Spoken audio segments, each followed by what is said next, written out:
I was so busy planning out the show that I didn't even know how to start off the show. But sometimes the great things to talk about don't even need a, soft pedaled introduction. How are you guys doing? How's your week been? Let me know in the comments section below. I imagine that you were watching us from across the country. Thank you to Moody Meatball for being a moderator and for being active in the chat. I am doing well, and I forget that as you're a Husky fan living on the Pacific Coast, that it's 9 a.m. over there. On this beautiful noon Eastern time in Michigan, where it's cloudy out, but it's cool, not too cold, not warm. That's what I love. I hate the hot humidity. Hate when it's a foot of snow and I have to go out and shovel, although that's fun exercise, so I prefer that over the summer. The spring and fall, perfect ideal weather. Today we will be talking about breakout players. We will be discussing some bold predictions that you all have given us that will be at the end of the video. And we will be paying special and close attention to the Big Ten. The SEC will be giving you power ratings for that. And I will be talking about 5 reasons why the 2014 playoff could be a good thing. I had my friend Chris Drew on the show, and Chris is a thoughtful man. He's one of my favorites to watch, along with a handful of others. I don't have much time to watch or listen to other creators as I'm so busy with this, but I make time to make sure I get a dose of his thoughts as much as possible. He, Buffton Prime, who I had on the show, and right after this live show is done, a video collabing with him will be up, and some others have made some good points about why the 2014 playoff could be a good thing. And I want to expand upon those because, look, it's coming. It's right here. It's in the room with us. We're not taking it out. We don't have the power to take out the 2014 playoff. So why fight it?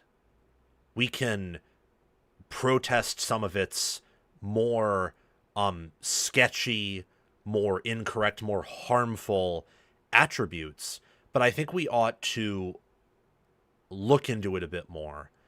We ought to figure out what it is before attacking it. And it's not officially announced yet, but the ACC, the Big 12, and the Big 10 are all in favor of it. The SEC's in favor of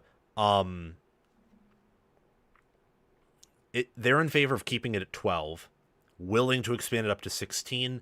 I'm curious to see how they and ESPN handle all of this. I think one of the key reasons why they would be opposed to this is because at a 2014 playoff, the SEC and ESPN would have to give some of the broadcast rights in the college football playoff to other channels.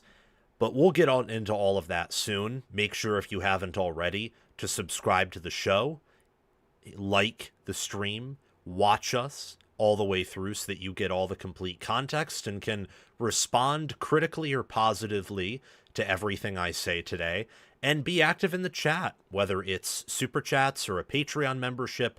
I appreciate that. That allows me to do this every weekday, most of the week. It allows me to release daily content on here and do this, which is, my dream job. And I'm very appreciative of all of you for all the support and helping make this come true. I'll try to answer as many comments as I possibly can, but super chats will be prioritized. Let's discuss my post-spring Big Ten power ratings here. Doing this and the SEC, and tomorrow we will have the Big 12 and ECC power ratings. The Big Ten is the best conference in the sport right now. They've won the past 3 national championships. They have really taken hold of the sport at large, using the portal effectively, NIL. I think they have the best coaching in the business. How do I see the Big Ten in 2026? The different tiers, the different levels to the conference, because not all conferences, not all teams, not all players and staffs are created equal. For now, the Big Ten is at the top, but I believe there are changes that we will see take shape in the Big Ten in 2026 in regards to how the conference is ordered and how it's tiered. This really starts off at the bottom. That's how we have to start this. That's where I want to start this. Purdue, I have at the bottom of my Big Ten power ratings, but I believe Purdue, who was the worst team in the Big Ten last season, will continue to take steps forward. So the bottom of the Big Ten will get better. I think that's guaranteed. I think you are seeing a shift right now in the Big Ten where the bottom schools are caring more about football. They're making better hires. They are trying to do more with less. And they're strategizing and planning for the future. The Big Ten is the best coaches in the league, and I think that's reflected by the fact that Barry Odom is not even in the top half or top 2/3 of Big Ten coaches, and I believe that he is a good coach. The portal moves they made, a bit under the radar. We'll have to see how they pan out. I don't like the roster. I do like the staff, but not enough to place them above other staff. So Purdue, unfortunately, stays at the bottom. Michigan State hiring Pat Fitzgerald, initially I met that with some positivity, but the longer that I've thought about it, the more I think 3-9 in 2019, COVID year where they won the Big Ten West, 3-9 again in 2021, and then 1-11 where they didn't win a single game on American soil, only beating Scott Frost in Ireland.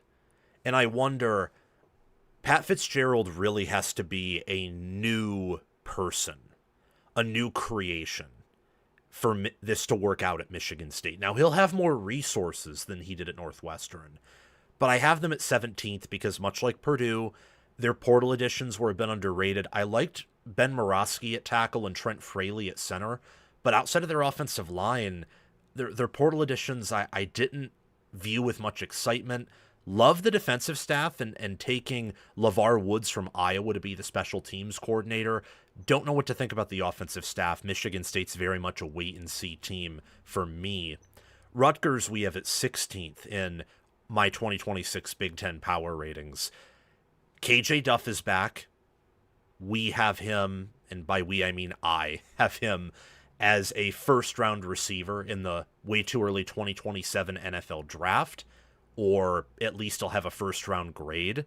But at 6'6", above 200 pounds, he can take over a game. Antoine Raymond at running back can provide not quite the same impact, but can take over a game against some maybe mid-range, lower-end Big Ten teams.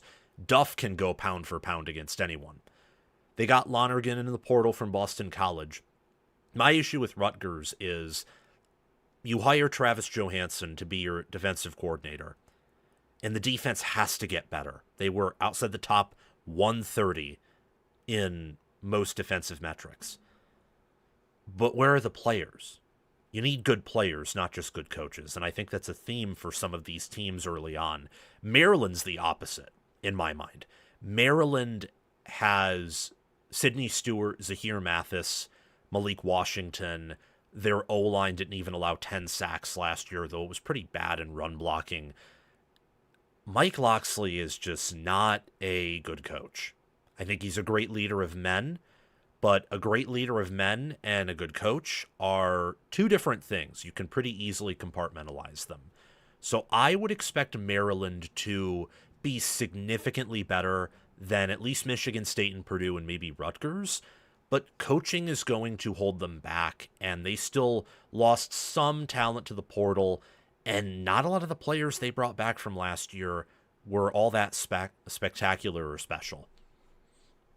Illinois is in for a rebuilding year at 14th in the power ratings. Why? Well, when you lose nearly all of your starters on defense, 4 out of 5 offensive linemen, your best quarterback in years in Luke Altmaier, your top 2 tight ends. You have a scheme change where you're moving to a 3-3-5, a defense that hasn't worked that well in the Big Ten. Just ask Nebraska. And Matt Campbell at Penn State ran the 3-3-5 forever at Iowa State. Moved away from it going to Penn State. I think Illinois knows this, and that's why they're moving to the 3-3-5. That's why they brought in an FCS head coach to run the defense, much like Rutgers did. And that also, to me, explains why you're moving Caden Fagan to tight end to bolster the depth in that room a bit and make that a more impactful room. They have some good receivers. I question whether or not Caden Hauser's going to work out, but the roster and coaching composition is good enough for me to put them ahead of the previous 4 teams. I have Wisconsin at 13th, mostly because of Colton Joseph. I don't know if Luke Fickell is going to work out there. I'm inclined to say no, but I'm shrugging my shoulders because the schedule is ridiculously easy. They have the best quarterback out of all these teams by quite a bit, I would say, and they should have the best defensive roster by quite a bit. I love the hiring of Eric Mateos, the former Arkansas O-line coach. I don't think that he will fix it immediately in year 1, but steps will be taken, and if they're able to implement an RPO offense to pair with what Colton Joseph's strengths are, which he ran the RPO pretty well at Old Dominion, they could be a dangerous team with that schedule. We have Northwestern at 12th.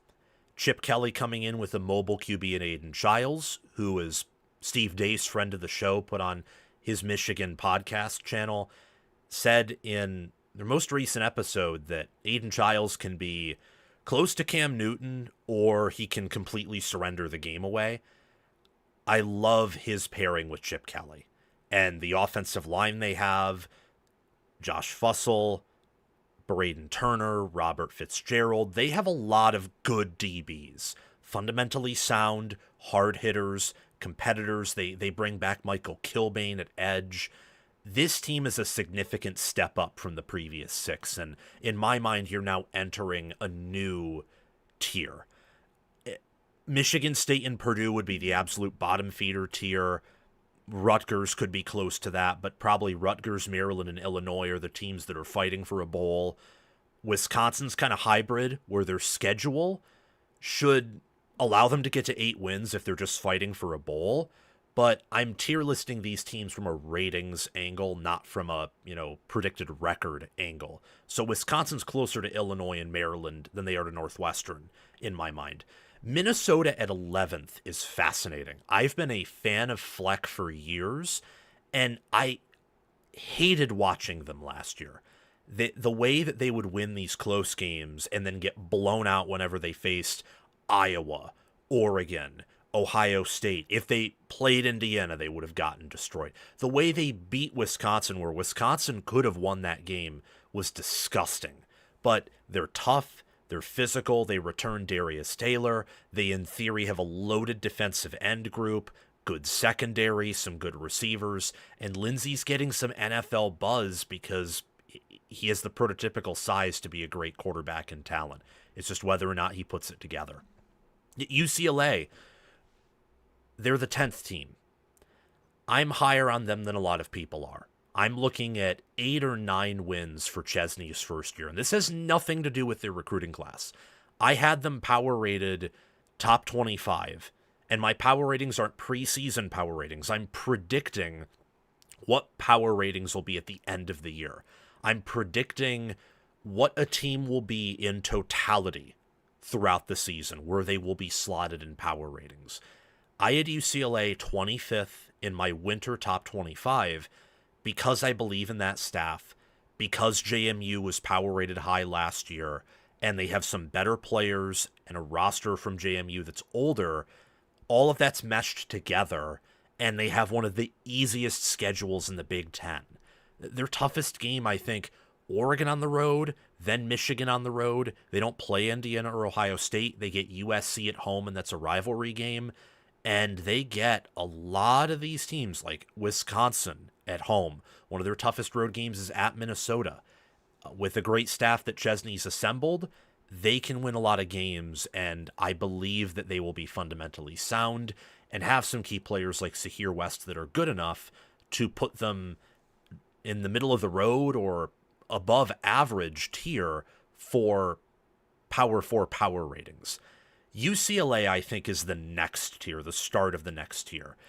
And that would be good teams who are just not great. Nebraska is another key example of this. The Cornhuskers, under Matt Rule, are under a lot of pressure. And something that I hate that they do every single year is they buy into the hype. And they buy... I've even been a victim, or you could say even perpetrator of that hype in the past. Not this year. I believe this is Matt Rule's best roster at Nebraska by quite a bit. I think they will be better than they were last year and in 2024. I believe that their 2027 recruiting class and their current portal additions and likely portal adds in the future will be huge positives for their program. Nebraska needs to stop setting expectations that are too high. They need to consistently earn 7 wins, which they have. Now they should move up to expecting 8 wins, and once they can do that for a few seasons, 9, then 10. They need to slowly build and have a close to linear trend that is slow but steady, because they don't have what a lot of these other programs ahead of them in these power ratings do, with NIL, proven development, or just the history, the pageantry, or even the coaching staff. They lack in some of these key areas. That doesn't mean they always will, but as of right now they do, and they should operate differently. If they win 7 or 8 games with this schedule, and I do think they will get to at least 6 or 7, but they could easily get to that 8th, you're talking about a good situation and a good life in Lincoln, Nebraska for Matt Rule and those players. I love the additions of Owen Chambliss. I love the addition of Dwayne McDougall. I think that their receiver room is a bit underrated, and that with their offensive line, Calandria is not the same talent at passer that Raiola is, but the offense should have a higher floor and also a higher ceiling because of the new parts and the staff upgrades there. At 8th, Penn State enters the conversation. Matt Campbell is basically bringing over East Iowa State. And then you have key players such as Tony Rojas, Darius Dixon, Andrew Rapelier, and Anthony Dunco and Cooper Cousins who retain. So it's a more talented Iowa State, several hundred miles east in the Big Ten. Their schedule is easy, so if we're doing predictive records here, they would be probably higher than this, or at least in this range at the very worst. My concern for them is, while Iowa State East is improved over Iowa State, an 8-4 Big 12 team such as Iowa State last year, who they didn't play Utah, they didn't play Texas Tech, the 2 best teams in the Big 12. So they had a fairly workable schedule. They still lost 4 games. They have a workable schedule now. Their win total's at 9.5. 9.5 with that schedule does not translate to being one of the better power-rated teams, as in who would be favored over who on a neutral field, who would beat who on a neutral field, factoring out matchups. Doesn't look too good for Penn State there, but I believe that Campbell will be a better coach than Franklin. With this schedule and with how they're recruiting, they could very quickly rise back to prominence. Washington is 7th, with DeMond Williams Jr. returning, a defense that I think is loaded with what they have. On the inside, on the outside, Josh Pate was mentioning this on his show, where Washington, they lose some production, but really they backfield it with players that are even better. Brief correction there. And I agree with that wholeheartedly. you're talking about several young players last year for the Huskies that just performed at a very high level on defense. Dylan Robinson, Rashawn Clark, Rylan Dillard Allen. On the inside, Alinius Davis at defensive tackle, and they brought in an underrated D tackle in Darren Conley from Ball State. Desmond Roebuck should also have a great season at wide receiver because, yeah, he's taking over that number 1 spot from Denzel Boston, who got drafted. The schedule is tougher than many of the schedules we've talked about so far. The record might be the same at 8-4 in the regular season, but 8-4, 9-3 is what I'm feeling right now. And from a rating standpoint, they will be much better.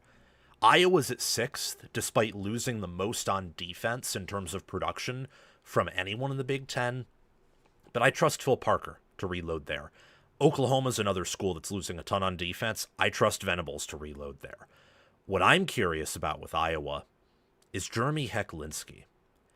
Hecklinski was brought in as a transfer from Wake Forest, along with, I believe, offensive analyst Warren, I forget his last name, but Warren Ruggiero, who was Wake Forest's OC under the historic great coach Dave Clawson. Winning at Wake Forest, I think, puts you in a historic category.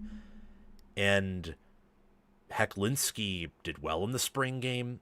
That doesn't mean everything, but Tim Lester's offenses have slowly, steadily, but surely improved year over year. Could this be Iowa's best offense? If it is, with the schedule they have, you might be looking at a playoff-bound Iowa. That offensive line has potentially 2 first-round picks on it in Trevor Locke and their center from guard, Cade Piper. I'm excited to watch this Hawkeye team. USC, we have a big jump up now. Iowa, Washington are teams that I think I would classify as college football playoff sleepers, along with Penn State. Nebraska, UCLA, Minnesota Northwestern are kind of in that good, not great tier. Iowa, Washington, Penn State, they have the upside, the alignment, the staffs to potentially crash the playoffs and do well in the regular season, reach the playoffs, maybe win a game at most, but they're not quite national title potential. USC can win a natty. This team and another team power rated at 4th, I liken to last year's Miami in potential, where they have enough game breakers, not necessarily in the same way Miami did at the lines of scrimmage, but USC could have some of that in parts of the O-line and D-line. More importantly, they have Jade Mayava, who's 6'4", over 200 pounds, and just based on measurables, the fact he played in a Lincoln Riley offense, and that he's done well, there will be some teams that would pick him in the first round. I'm not saying I view him that way. I'm just saying that he has some goods to him. They've done well at receiver. Mark Bowman is going to break out at tight end and have a fantastic campaign there. And Gary Patterson says this is his most talented defense ever, and he's commanded many great defenses at TCU.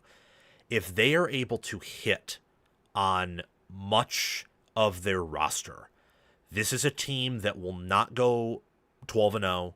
At the very best could go 11-1, and more likely than not, their soft ceiling, which is a realistic ceiling, is probably 10-2. They're just not quite there roster-wise with Ohio State, Oregon. I don't even think so with Indiana when you look at Indiana's development and what they've been able to do. But they could get one of those teams, maybe 2.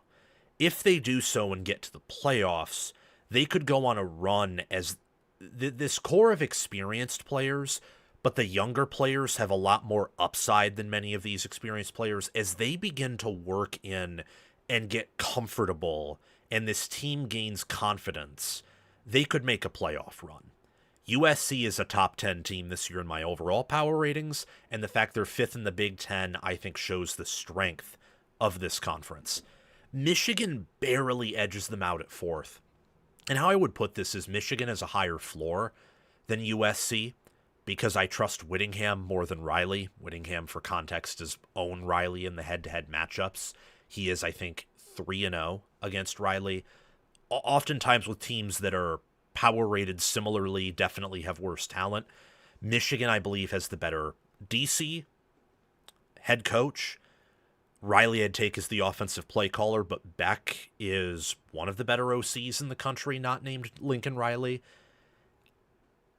Michigan may not have the same ceiling because USC's true freshman class is unlike anything Michigan has ever seen in recruiting since maybe the Lloyd Carr era. But Michigan also recruited at a higher level than USC before this 2026 class. They have a better developmental staff. Their older players are more talented than USC's older players. The inverse is true for the younger players. There's just something about Michigan's staff that I need to wait and see with USC on. So with that, Michigan and USC are neck and neck. USC I would favor to go to the playoffs over Michigan because they get two of the big three at home. Michigan has to play two of them on the road. Michigan has to play a tough non-conference game against Oklahoma. USC's non-conference slate's a cakewalk. If you're looking at one of these teams to win it all or go to the playoffs, you should check out USC due to that schedule alignment. For who would be favored over who neutral field, for who would beat, I would slightly favor Michigan over USC, given a staff advantage, given the fact that a lot of their starters are more talented than USC starters. For USC, their future's pretty bright because there's an argument that their true freshmen are as good as anyone's true freshmen in college football. And Michigan can't even say that. Ohio State, who's in this next tier of obvious national title contenders, can, though.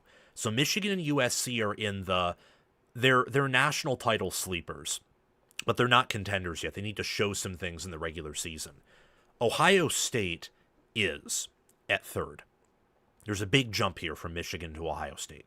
Michigan and USC are inside the top 10, probably 8th at best for both, 10th at the very worst in my national ratings. Ohio State at the worst is going to be 5th in my national ratings, and at the best could be number 1. Anyone from 3 on up could be number 1. For Ohio State, it's simple. Ryan Day and his coordinators, Matt Patricia and Arthur Smith, that's a top 3 staff with their assistants. They have Julian Sayin, who is the most accurate passer in college football. They have wide receiver 1 in the sport, could have running back 1 in the sport. Much more confident about the receiver part because that receiver's name is Jeremiah Smith. There's a world where Devin Sanchez is not cornerback 1 because older players who have close to the same level of talent and more experience exist, and Leonard Moore exists, but he could be a top 10 corner at the end of the year. Kenyatta Jackson could be a top 10 defensive end, top 5 defensive end, will be one of the first picked off the board in the upcoming NFL draft. My question with Ohio State are questions that most other schools would love to have, but it follows, is the offensive line better than above average or good? Can it take that leap to be a Joe Moore Award caliber unit? A lot of people thought it would last year, and it was not close to that. It was above average with some pretty fantastic players like Luke Montgomery, but it completely floundered against equal or better competition and was really bad, and probably the biggest reason outside of fielding why they didn't win the title last year. At linebacker, when you lose the generational talent you did, same with safety, a slight step back just at all 3 of those positions can compound and, create issues relative to what Ohio State had last year on defense, which was a generational unit. So how do they perform at those positions, losing all that talent on defense? They'll reload. The question is, how far do they reload? And then whether or not the O-line takes steps forward. But this is a top 5 team. They're a national title contender. Indiana's at number 2. They have the best staff in America, the best coach, one of the best coordinator groups. Haynes right now is my number 1 coordinator, just due to how disciplined that side of the ball is and how they're, they seem to just call the right plays, call the right defense, make the necessary adjustments whenever. Special teams is solid.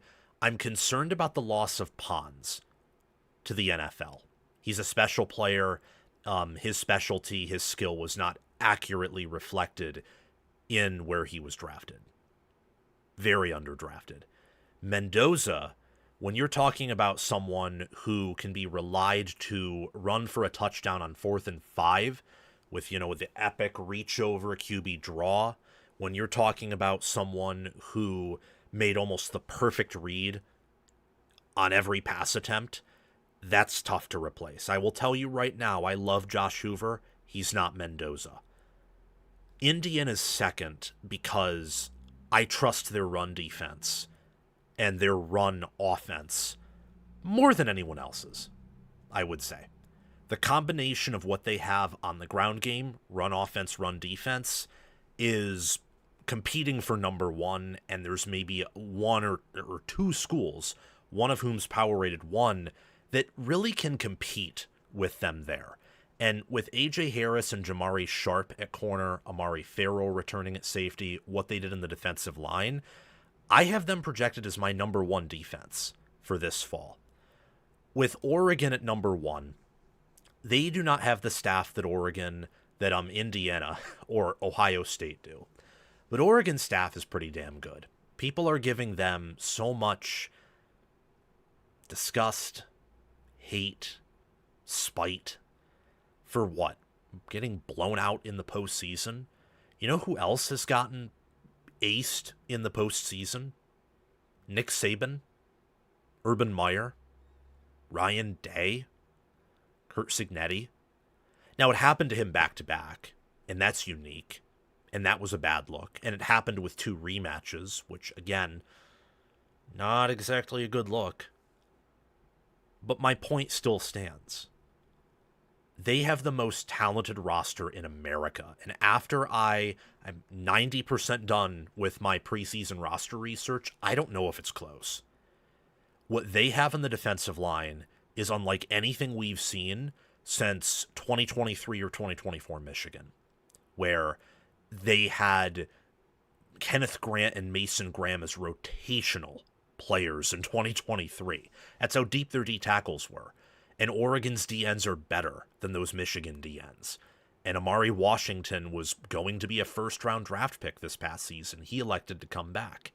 They've upgraded at linebacker athletically. They have Brandon Finney Jr., who I think is the best corner in the Big Ten. That offensive line, they lost 4 out of 5 there. They were the best pass-blocking unit last year out of the Big Three. They were better than Ohio State. They were better than Indiana. And I think based on what I've seen out of Fox Crater and Michael Bennett, that they've actually upgraded in pass blocking. The interior, they return Iapani Lololu and Dave Iuli. And when you have the receivers back that they do, with hopefully a healthy Evan Stewart and Decorian Moore and Dante Moore back for a year, I understand some concerns about coordinator. I specifically have concerns about offensive coordinator because Hampton's at least been a successful DC before he came to Oregon, and he's presided over a secondary that continues to get better and better and better. But, Nick Saban in 2021 was the better coach than Kirby Smart. That's why he beat him in the SEC title game.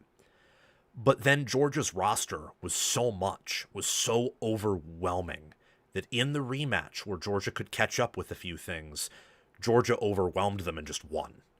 And I'm kind of getting that feeling over with Oregon here, where Indiana, Ohio State, they could all be in their own sub-tiers. So Oregon could be, in my opinion, number 1 team in the country. I have Indiana currently as number 2 team in the country. Heck, you could, Ohio State's tier is number 3 team in the country, in my mind. Oregon has a level of roster that's different from those two. It is different. Where Indiana's coaching is different than the other 2 in the tier. Ohio State's, having Jeremiah Smith puts you in a unique position, and then pairing that with their pedigree, with what they return at certain spots, having 2 NFL coordinators, Indiana with a staff that used to be, FCS, in parts D2, and has quickly emerged as the best in America. With Oregon, I don't think their staff is too far behind some of these other top-end staffs, especially at the assistant coaching level. And when you pair that with how they've recruited, with how they've developed, and with how they're talking about their roster, I have to have Oregon at number 1. Doesn't mean I'll pick them to win it all, although I am kind of leaning in that direction. It's going to be fun to see what the Big Ten is this fall. It's going to be an absolute blast because Oregon plays Indiana. Or no, they don't play Indiana, but they play Ohio State and Michigan and USC. Indiana plays Ohio State, Michigan, and USC. Ohio State plays Michigan, USC, Indiana, Oregon, and Iowa. So they play all of my top 6 power-rated teams outside of themselves. The tough teams have some tough schedules this year. Oregon plays Oklahoma State out of conference. Ohio State plays Texas. And when I look at this right now, the Big Ten is in a healthy spot. They have 5 of the top 10 power-rated teams, in my opinion, nationally. 5 of the top 10. And Oregon I have at 1 because I think they're... Gosh, how did I forget to do that? Why did I forget to do that? Oregon's at number 1 because of their sheer roster edge that's quite significant over everyone else. And they still have great coaching. Indiana's 2 in large part because of their staff, lines of scrimmage, and defense. Ohio State's number 3 because of Ryan Day, his staff, Jeremiah Smith, and some of the talent they have returning on defense, running back, and their quarterback. These 3 teams in Oregon, Indiana, and Ohio State will be competing for it all this year. Don't be surprised, though, if USC or Michigan gets into the playoff and potentially goes on a run. With the SEC, man, I love these power ratings. The SEC has yet to win they have yet to reach a national title game since 2023. But I have a good feeling that the SEC this season is going to be a conference that will be better at the top than it has been in recent memory. How do I put this? I think what I've been most disappointed by with the SEC recently is not their talent. It's not even the coaching. It's the defenses. That's what's disappointed me. Their best defense last year was Oklahoma, and we saw in the national title game that you could do certain things to that defense that you couldn't do against Texas Tech, Indiana, Ohio State. Miami's at the end of the year was the better unit. The SEC has been particularly at times very porous on the defensive side of the football, which does not relate well to the goal of winning championships. It doesn't. We have 16 SEC teams. We're going to start at 16 with the power ratings. We do this every spring, do this every year, talking about the SEC power ratings. We just did the Big Ten. My post-spring SEC power ratings, we're going to start from the bottom. Mississippi State is down there yet again. Am I correct there? Yes, I am. We have Mississippi State at 16th in the SEC.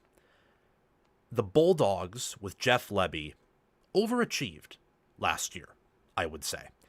And, okay, just checking a quick text there. Whenever someone from my family texts me, I want to make sure there's not something urgent or an emergency.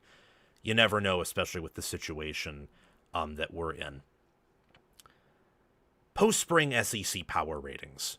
Going to start from the bottom, work our way up from the top, wondering who would beat who on a neutral field, who would be favored over who on a neutral field, and why I have slotted them lower or higher than you or others might think. Mississippi State's at 16th. Why they're at 16th, is because they lose their quarterback, they lose Brennan Thompson, their leading receiver, they have some turnover on other parts of the football, and it's just a hard place to win at. Vanderbilt is too, but they had proof of concept last year of being a top-end team. Kentucky got a lot of talent in the portal. Arkansas has shown flashes of greatness recently. Post Mike Leach, rest in peace to him, college football Hall of Fame coach, elite head coach, great person, Mississippi State and Starkville have not seen success. And outside of Dan Mullen before him and for a year or so under Sylvester Croom, it's just hard to win. It's tough to win in Starkville, Mississippi. It's hard. And I think that this is a very tough road for Jeff Lebby in year 3. Did a very good job last year. I would grade him high if I graded him in a segment discussing, my report card for him entering year 3. But I think that it's going to be rough in year 2. Arkansas at 15th. They bring in Ryan Silverfield. Didn't really like that hire. I did love some of their additions on the offensive line, though, in the portal. And they do have, they have some strong points on their roster, like Quincy Rhodes Jr. at edge, who is, an all-SEC, potentially future pro player. On the offensive line, Kobe Branham I view as the best guard in the conference. But outside of that, it's lacking. There is just not the SEC depth or talent that you're used to seeing, even at the lower levels. Mississippi State, when Lebby came in, was very much overhauled by transfers. It's why in 2024 they were the worst team by quite a bit. They did better last year, but still had a lot of weaknesses as injuries slowly took over. It's why they lost all those close games. Arkansas is sort of going through the same thing. Pittman goes out. They had a lot of portal exoduses. Maybe that's how you say exodus in plural. I hope so. And they brought in a lot of players. And they're doing that again with Silverfield, where he brought over quite a bit of Memphis players, brought over some other players from across the country. And the roster makeup at Arkansas is just not what it is at some of these other schools. Kentucky has more of an SEC roster feel. That's why I have them at 14th. And I believe that Will Stein is a superior coach to Ryan Silverfield, even though he has not coached a game yet as a head coach. Bringing in Lance Hurd, forget his name, so I want to remember it, Colton Price, good center from Baylor. Kenny Minchie, he was competing with C.J. Carr for that starting quarterback job up in South Bend, Indiana, for the Irish, of course. Lost. He'll be a good fit there with Stein's system at Kentucky. They have some great players in the defensive line, too. So Sam Green, McQueese Humphrey Grace. I like what they have roster-wise. The question is, can they translate that, lower-tier SEC roster, but not closer to a G5 roster, such as what Mississippi State and Arkansas have? Can they translate that into wins with a tough schedule? We're not talking about schedules here, though, or wins in total. We're talking about ratings. Who would be favored over who? Kentucky, I would certainly take over Arkansas or Mississippi State, and potentially even South Carolina. South Carolina's at 13th. I hate, not as a person, but professionally speaking, loathe Shane Beamer. Do not like what they have there at staff. It just, it's gross to even think about. How do you blow that lead over Texas A&M last year? How do you go 4-8 with Lenoris Sellers, with Vendravius Jacobs, with Nick Harbor, with Dylan Stewart, with Gabriel Brownlow-Dindy? How do you do that? I would love to get the answer to that question. They're not higher, even though they have, again, some good talent. Sellers could be a first-round pick off talent alone. We know that Stewart will be a first-round pick. Harbor is a good receiver, even though he's not necessarily technically sound there, because he's so absurdly talented. They're clearly a step above even Kentucky, roster-wise, and certainly Arkansas and Mississippi State. But coaching an offensive line, even with Jacarius Peak, that really holds them back, and I'm not optimistic about how the Shane Beamer era is going to go this year. I would venture that this might be the end of the Shane Beamer era. We have Vanderbilt at 12th. I have Vanderbilt at 12th. A lot of benefit of the doubt here because their roster on paper does not quite equate to even South Carolina's or Kentucky's. But that staff with Tim Beck and Clark Lee and players such as Cedric Alexander, such as CJ Hurd, Jordan Matthews, Brian Longwell, Taylon Green and Glenn Seabrooks III, they have enough on defense. They have enough fit parts on offense, particularly in the run game. And the quarterback that they have, young freshman player, former Georgia commit, number 1 overall QB in his class, be paying attention to him this fall. Because I'm not saying he's going to be as good as Pavi or work in that same system. What I am saying is that 5-star talent with that system, with that defense, they'll figure it out. And that puts them ahead of these 4. Auburn's at 11th. Now you're getting to a level of roster plus coaching that is appropriate to not necessarily be a college football playoff contender quite yet, but you're going to be fighting for a bowl, and it will be easier if all schedules were created equal than, say, Vanderbilt, South Carolina, and Kentucky. Auburn, much like Penn State, who was East Iowa State, with some added talent because they retained some key Penn State players. The roster's a year older. That's what Auburn is. Auburn is West South Florida, with some Auburn holdovers, some transfers from better programs, better rosters. I love Alex Golish. I love what they have there. The togetherness, the continuity. They're going to be a tough out for anyone. The biggest limiting factor for them is all the good players they had last year on Hugh Freeze's team are pretty much gone.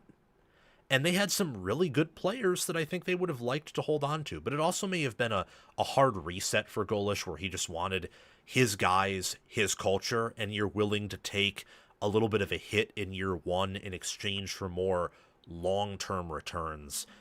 Byron Brown, Keyshawn Singleton, Chaz Nimrod, they'll make up with Bryson Washington and Jeremiah Cobb a pretty good offense with that system, the veer and shoot offense that Golish and Heupel brought to the SEC via Tennessee and had plenty of success with. Speaking of Tennessee, I kind of forgot that I had them power rated 10th, but I do. Word on the street is that Jim Knowles is going to make immediate improvements on defense. This is not a surprise. He won't field the top 10 defense this year. They just don't have the players for that. But the defense in year 1 at Ohio State dramatically improved from where it was beforehand. It was similar at Duke.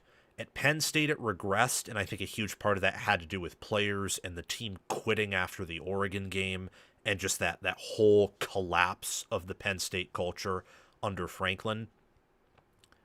Knowles fits Heupel for the same reason that Knowles fit with Gundy, Cutcliffe, Day. He is good with offensive-minded coaches. Franklin, as much as he wanted to LARP as an offensive-minded coach, is much more of a defensive-minded coach when you look at where his teams trend when things get bad. So when things got bad with Cutcliffe, they still had some good players offensively. When things got bad with Gundy, Ollie Gordon was the better part of the team on offense. Same with some of the receivers that they had. When things got bad with Ryan Day, it was 2021 and they still went 11-2, all offense, no defense to be found anywhere. That's the same with Heupel in Tennessee, case in point last season. It just wasn't a fit at Penn State, especially given the circumstances, the pressure, the cultural weakness. I think at Tennessee, they're going to be a more fundamentally sound team this year, a more balanced team this year. And this will be a good foundational piece for what could be a good run in the future. Missouri's at 9th. Trust me, look into Missouri. Just look into them. Look at their roster. Look at their staff, retaining the DC. Look at the lines of scrimmage. and then tell me how this team isn't top 25 in power ratings. Thank you for listening to that TED Talk. That's all I'm going to say about Missouri. That team is underrated, and they are going to make someone's life miserable because they have a tough schedule, and they're going to beat someone on that tough schedule. With Ahmad Hardy, who thankfully is recovering from that gunshot wound pretty quickly, Austin Simmons, they have Caden Green, who will be a first-round tackle, I think. Caden Lee's a good receiver they got from Ole Miss. Trust me. Just look into Missouri. Texas A&M, I have 8th in power ratings, which means, yes, I would favor 7 SEC teams ahead of them. Here's why. They lose 4 to 5 starters in the offensive line. Their only 3 returning starters from last year are Mario Craver, Mark Naboo Jr., and Marcel Reed. Craver could be a first-round receiver, though he is pretty short, so he'd have to be... He doesn't quite fit the entire measurable category there. But he's an All-American receiver. Had close to 1,000 receiving yards, I believe. If not, maybe... I want to get my facts straight. So yeah, he had 917. I knew he wasn't quite at 1,000. Thought he was pretty close, though. He's incredible. Reed and Naboo were some of their weaker links on the offensive side of the ball. So the returning production they do bring back on offense isn't necessarily exclusively good. Defensively, they lose their sack leader in Cassius Howell. They had one of their linebackers, whose name escapes me, go down in the spring game. He'll be out for extended time. I do know the name Ray Coney, though. Or maybe it's Ray Coney. He transferred in from Tulsa. The staff loves him. I would expect him to perform well, along with the defense that should improve from where it was last year. But the improvements on defense will not outweigh staff changes and just an overall roster downgrade offensively. Keep in mind that A&M last year in end-of-season ratings was not better than Texas. They were not better than Georgia. They were not better than Ole Miss. And I would argue that Alabama was probably similar to them, maybe even better. They were 4th or 5th in power ratings last year, so this actually isn't that big of a step back. Perceptionally, for some people, it might be because a lot of people viewed them last year as much better than they actually were. Same with Alabama, and I was guilty of this in October. By the time November came around and by the time December came around, I was out on them, thankfully. This team, much like A&M, could actually improve slightly on the defensive side of the football, but they lose so much offensively and have such a hard reset up front with the run game and offensive line that with losing Jeremy Bernard, their best receiver, and losing Isaiah Horton to A&M, they're going to need Ryan Coleman-Williams to have a resurgence. They're going to need Keelan Russell to have a fantastic true freshman season, and they're going to need Clem, their offensive line coach, to do one hell of a job turning this unit around. The schedule, thankfully, is easier than it was last year, but we're not talking about schedules. I would favor 6 SEC teams over this Alabama team, one of them being Ole Miss. I'm higher on Ole Miss than I was in winter because of how much talent they have coming back. So it was confirmed that Chambliss is coming back, Lacey is returning. Their offensive line returns enough where they should be similar as they were last year, maybe a little bit better. Luke Haas is returning from injury at tight end, and I would expect him to perform at a high level. I quietly love their defensive ends and linebackers, and they have Will Eccles at D tackle. So I would expect them to actually perform better on defense than they did last year. That shocks me to say a little bit, but just think about it for a minute. That defense in the playoffs last year performed at a higher level with Golding as the head coach than under Kiffin in the regular season. And they bring back Eccles, their best defensive player, or one of their best. Perkins was their leader in sacks. They return Cam Franklin. Antonio Kite was a highly rated corner. And now this is Golding's system. I'm not exactly a fan of Golding either, from not personally, but professionally. I don't know if he's going to be, is he going to be great? Is he going to be trash? Is he going to be somewhere in the middle? I'd probably be inclined to say somewhere in the middle. I think from a head coaching angle, probably a downgrade from Kiffin. But we'll see. I mean, Chambliss is QB1 in my opinion for college football. So there's just so much talent there that I can't rate them lower than 6th, even with some of the staff questions and depth questions I have. Florida's at 5th because Napier was a great roster builder. Pate will advocate this until the end of his days, and he's absolutely correct there. He just unfortunately fell for the bicep veins and grit part of Napier where, his chest pops out of his shirt. He has like good arms. All of Florida's players look ripped, so they're going to win games. It's something that I've fallen for before, a lot of people have fallen for, that just couldn't overcome the fact that Napier is a horrific coach and will never win anything big at a big school. He's not that guy. He'd be a good GM. That's probably more of his role. Florida now has a roster that an excellent GM constructed with someone that knows how to develop and how to coach and someone that knows how to recruit offensive line. Florida had developed pretty okay on the O-line. That's why they got some players drafted last year. They didn't recruit well there, though. And you're seeing recruiting take a different level under Summerall. And I believe this offense is going to explode with Dallas Wilson, Eric Singleton, Evan Pryor, Jaden Baugh, Aaron Philo, Kenaje Harris returns at guard. I think he'll be their best offensive lineman. Defensively, Jaden Woods will be an All-American pass rusher by year's end. So Florida is in this weird spot. It's in this own tier where I would say Florida is an SEC title game contender. They can't win it all even if everything hits well, but they can reach Atlanta if everything hits. Ole Miss down to, I would say, Tennessee, those are playoff contenders. I don't know if they can reach Atlanta, but can they reach the playoffs, the 12-team playoff? Yeah, they can. LSU's at 4th.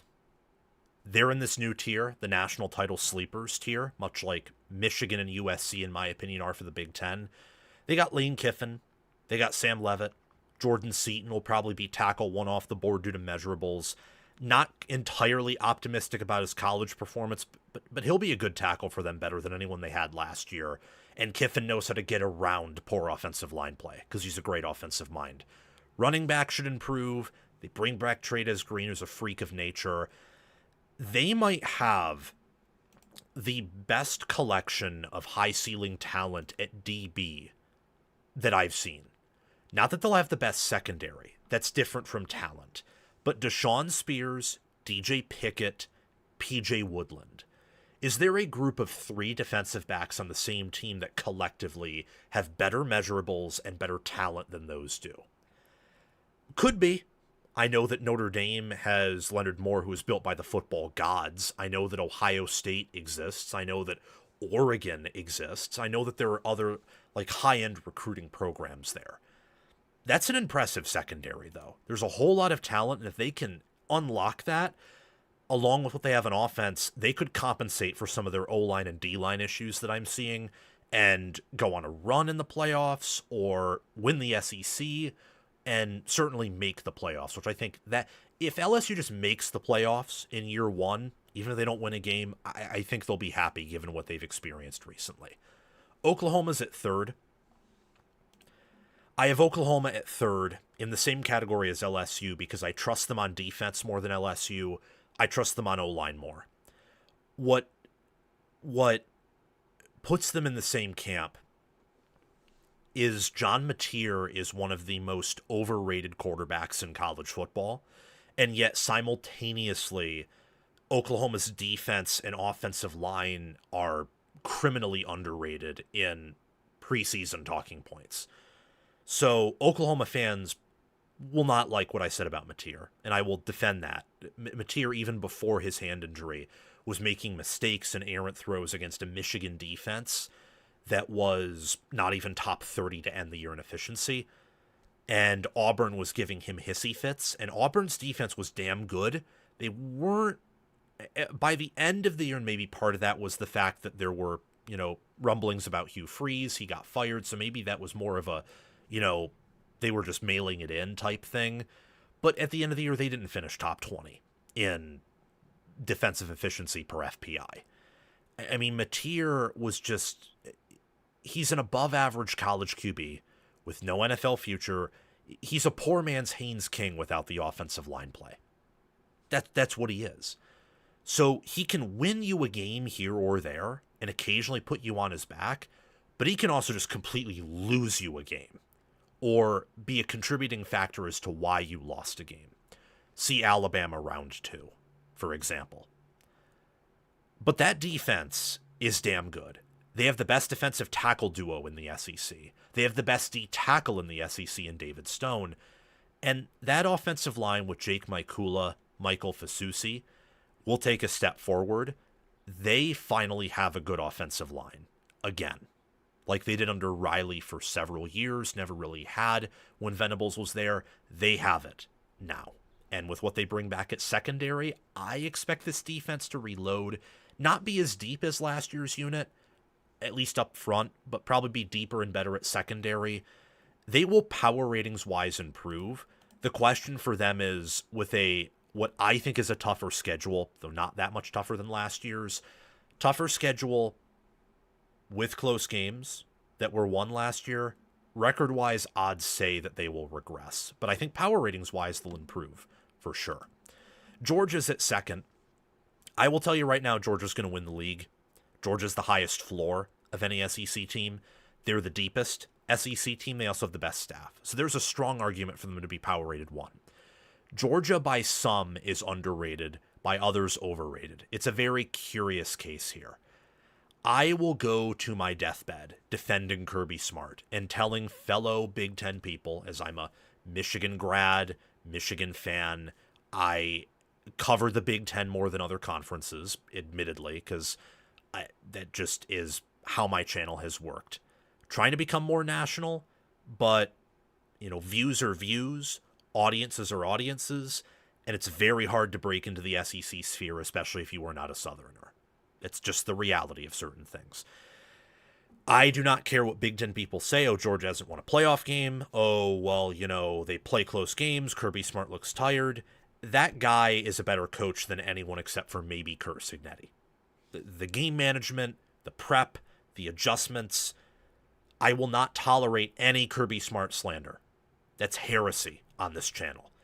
That is like deserving of a sin tax to say that Kirby Smart is overrated. You should be taxed for saying that. I expect improvements defensively to be more serious now. The pass rush should improve. Elijah Griffin's an All-American D tackle. Secondary will definitely get better. And they have the deepest linebacker room in college football. And I would say consequentially, it's the best linebacker group in college football. I'll have to do more digging to see whether or not they have the best starting 2 linebackers, but they have the best group of 4 linebackers that you'll see in America. The questions are, can some of the younger offensive linemen take a step forward? Can Stockton take a bit of a step forward?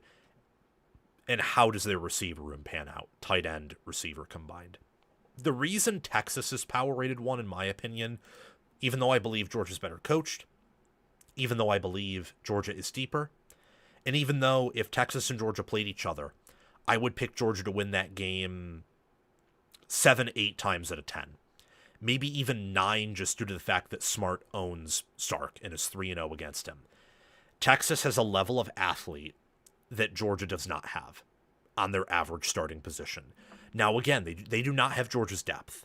They do not have the depth Georgia does at tight end. They do not have the depth that Georgia does, I would say, at defensive end or linebacker.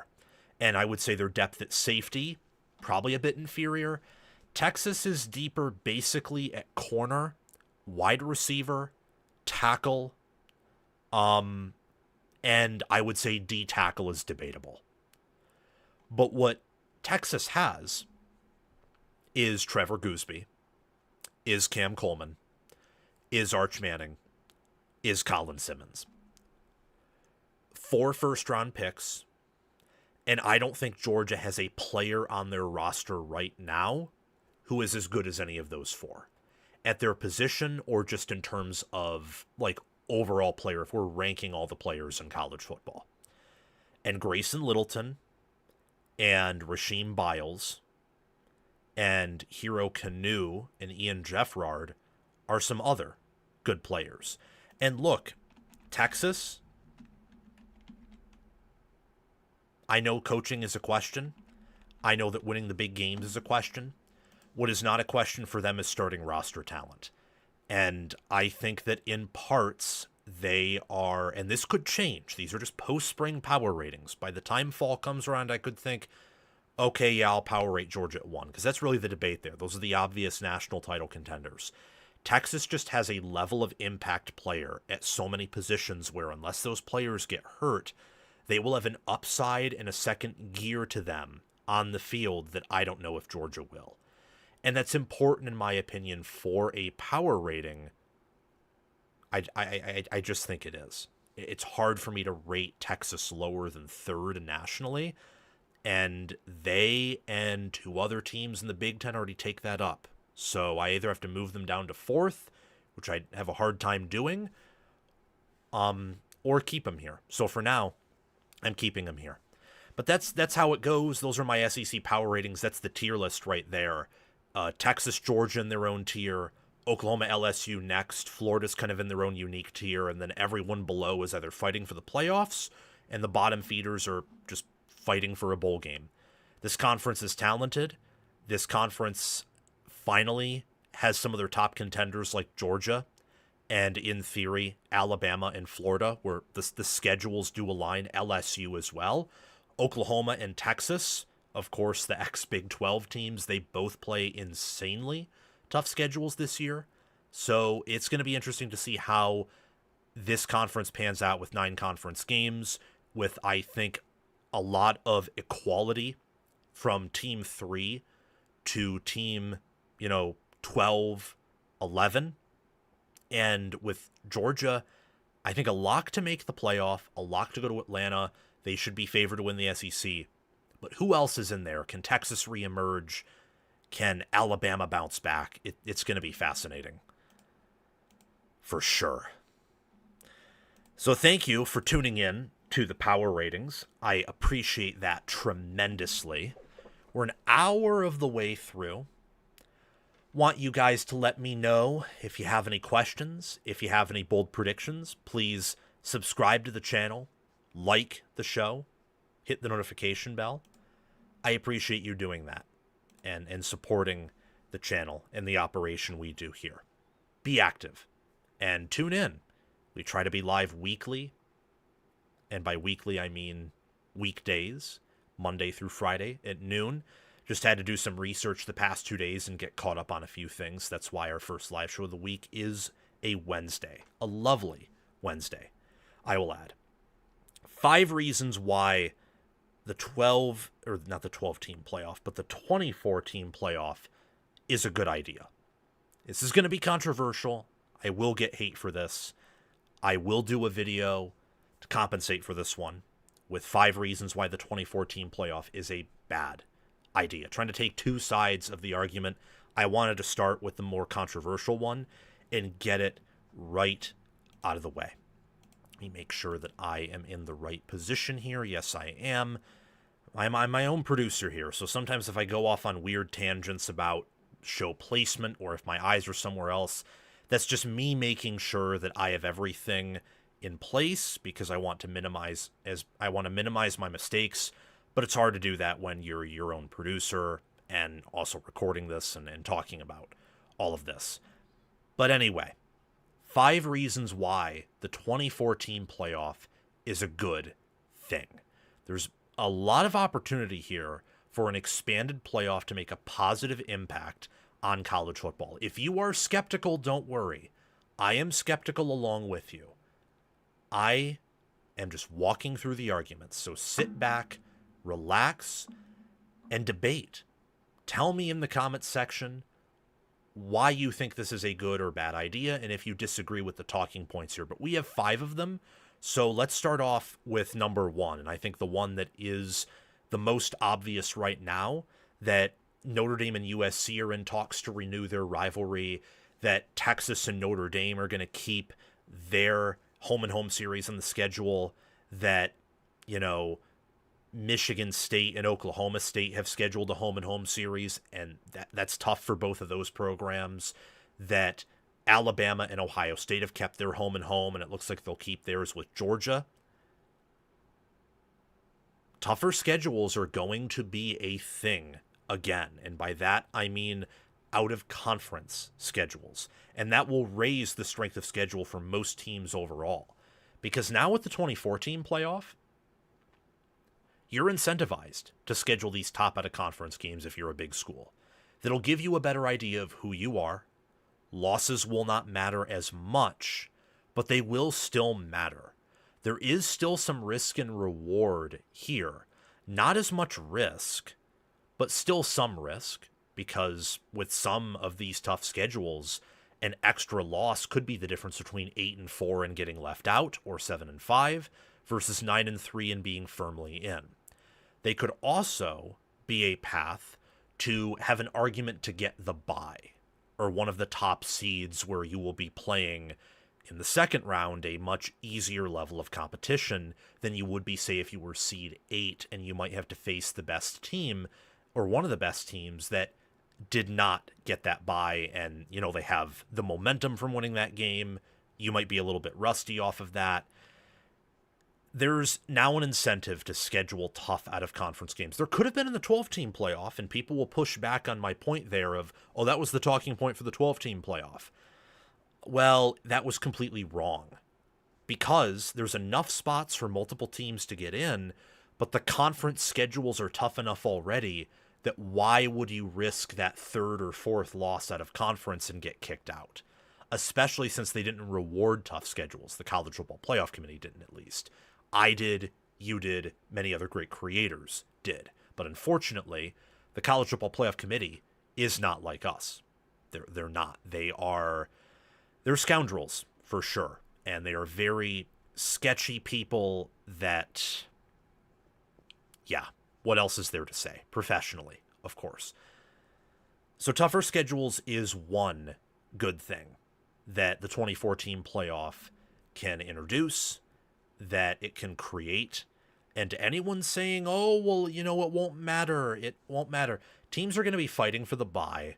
And teams such as Wisconsin, Nebraska, Iowa, Washington, UCLA, Tennessee, South Carolina, Auburn, these schools that historically or in recent memory have not had an easy time even getting in the 12-team playoff picture, they're going to fight like hell in these games.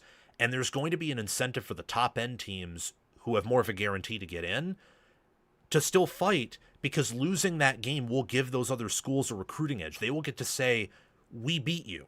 And that will be a pitch against you and for that team. There's only a good thing here that comes out of the 2014 playoff when it comes to tougher schedules.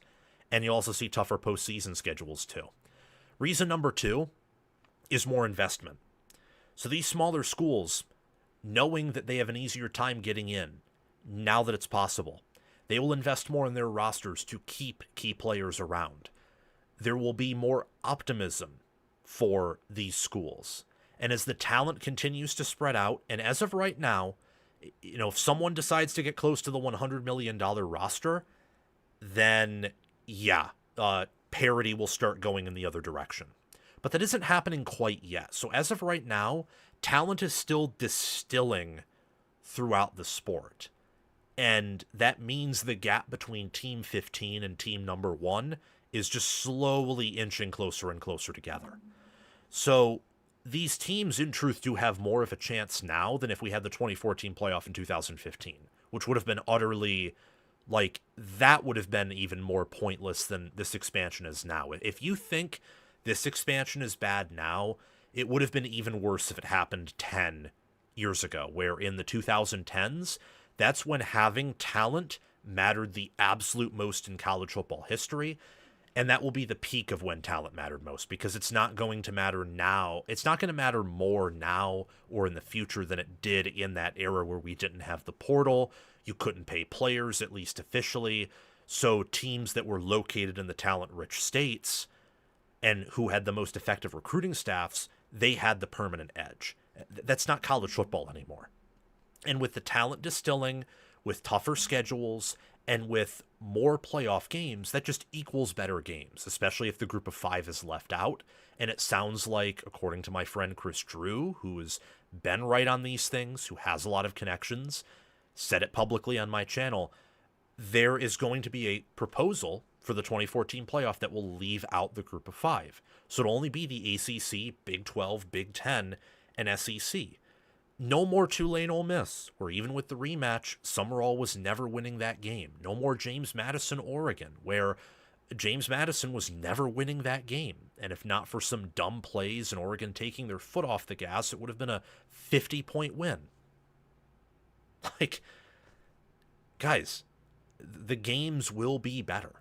And I know that, Josh Pate has I think a respectable point of you're taking what matters in the regular season and applying it to the postseason. So matter can't be created or destroyed, but you can move it. So you're just moving value from the regular season to the postseason.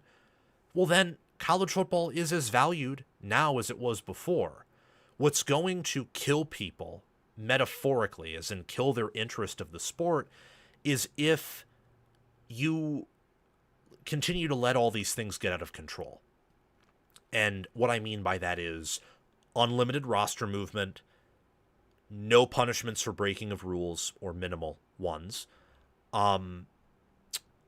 If parity isn't a thing, but also if there is too much parity. So if it becomes like the NFL but across 60 teams instead of 32, I know that would bug me and that would bug others in college football too, because a part of college football that makes it special is the hierarchy that the NFL doesn't have. So you don't want to have what was in the 2010s where it's the same damn teams every year and they have this just insanely unfair advantage, but you don't want to have too much equity in the sport either, because of how college football is constructed and how fan bases have different care factors.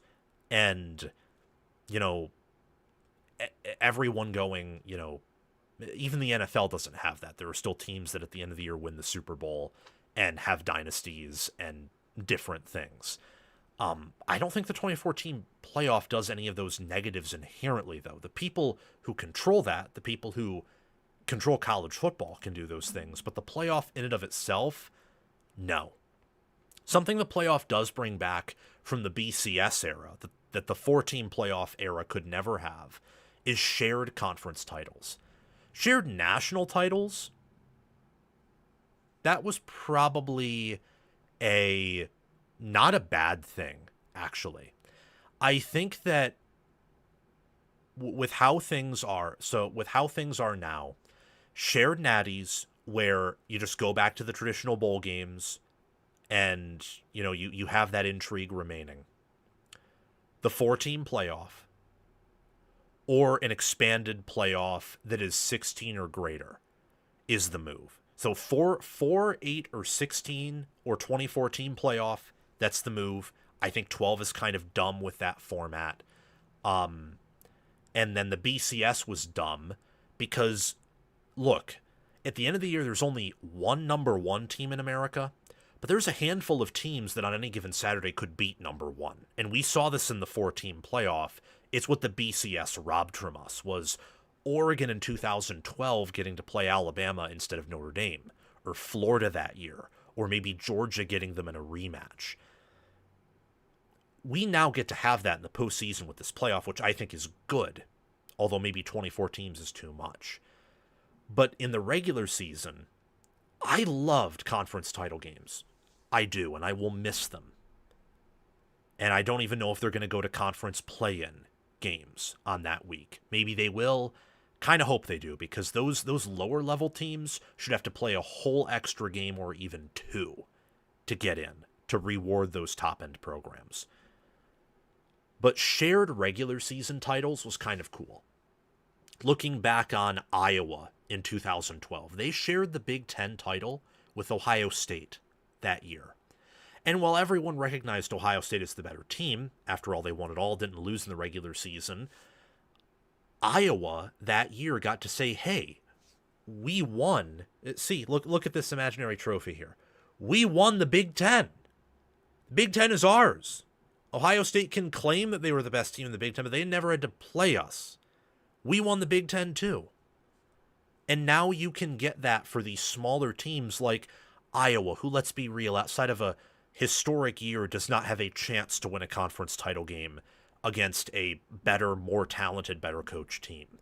Or for Auburn, it's going to be very hard for Auburn to win the SEC moving forward with the factionalism, with where they are currently versus where other programs are now.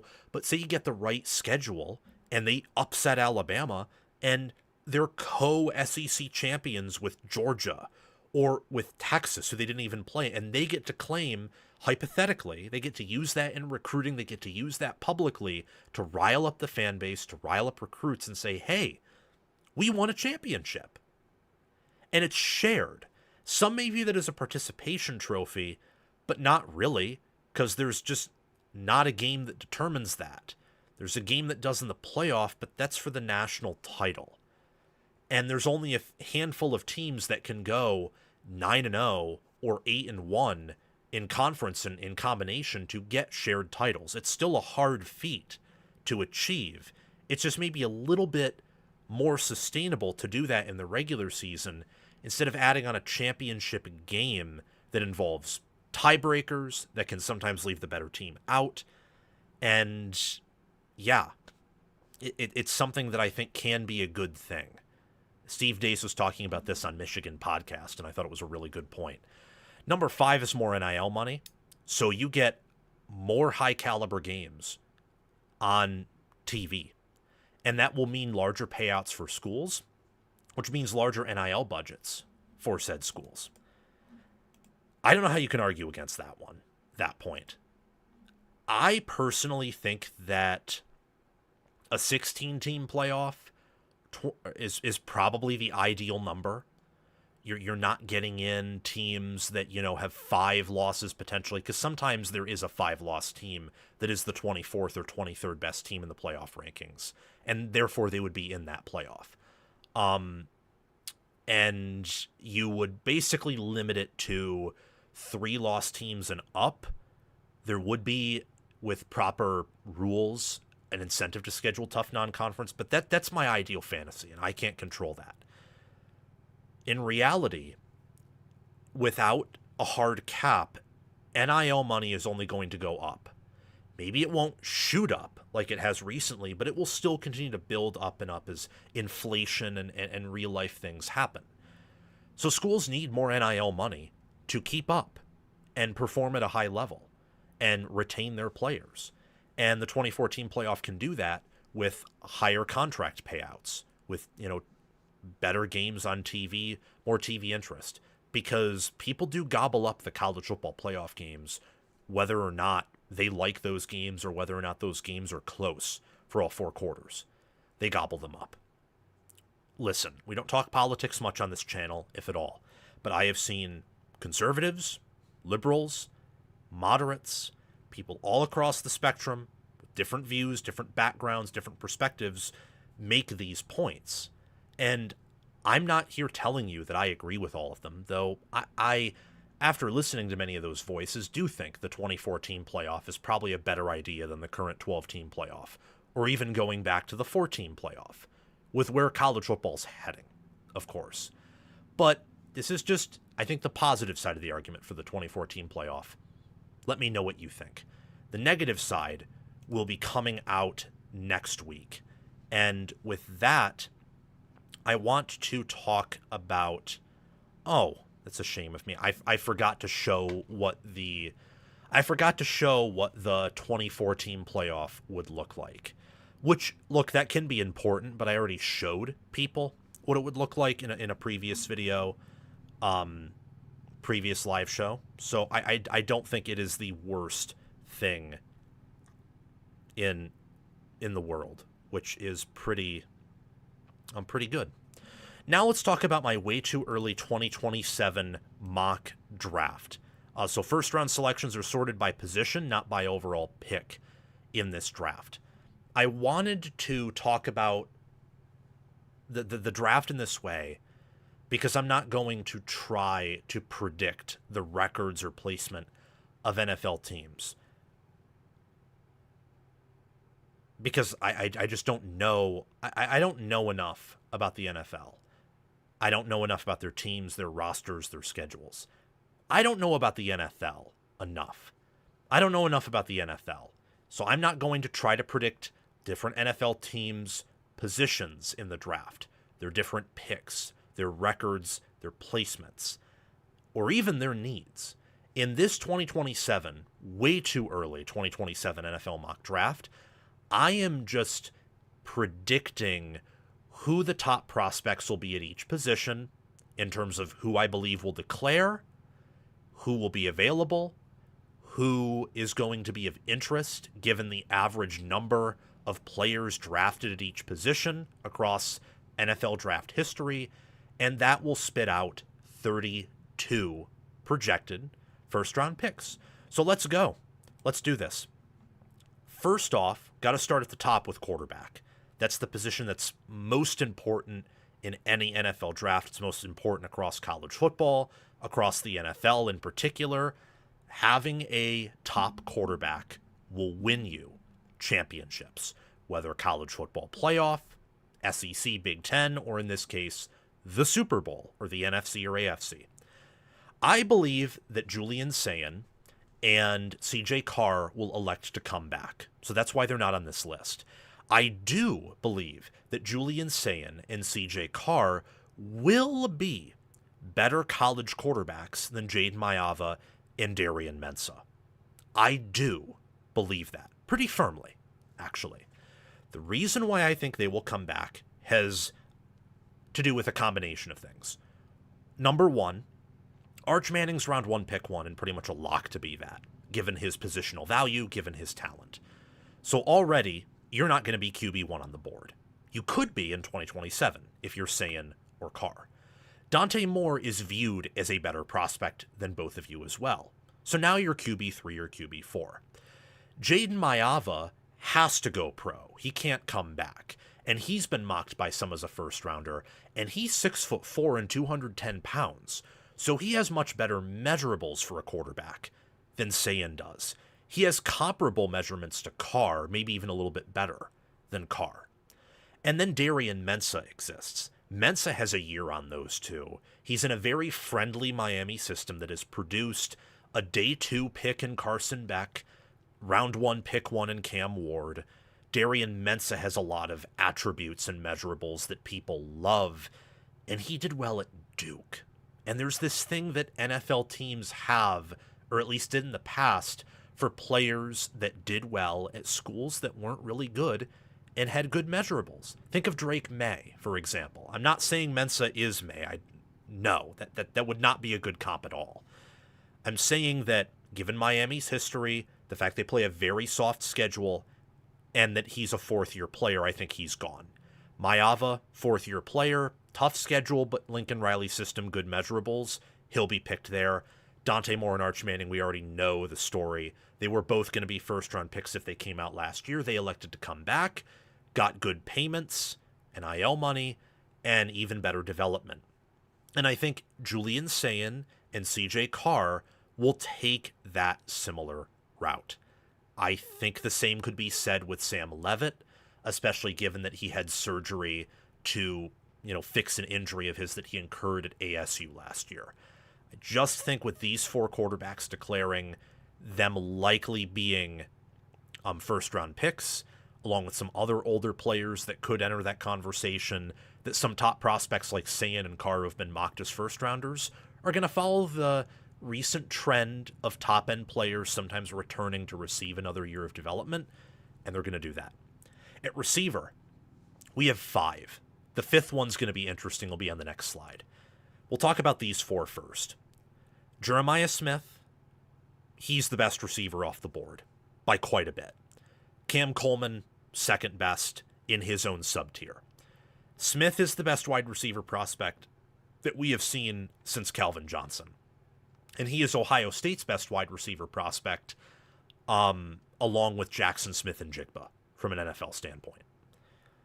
So you look at that, and we don't even need to talk about it anymore. He's had 2 1,000-yard seasons. He's been Ohio State's best player for 2 years in a row now, and he'll be their best player for a third year in a row now.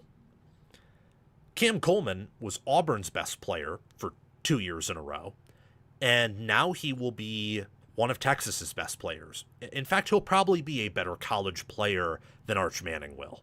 I would expect. He has the #1 contested catch rate in all of college football. Not as good of an overall receiver as Smith is, but he's a better possession catch guy than Smith is. Someone else who's elite at possession catches is Charlie Becker and then Nick Marsh. Indiana produced Omar Cooper Jr.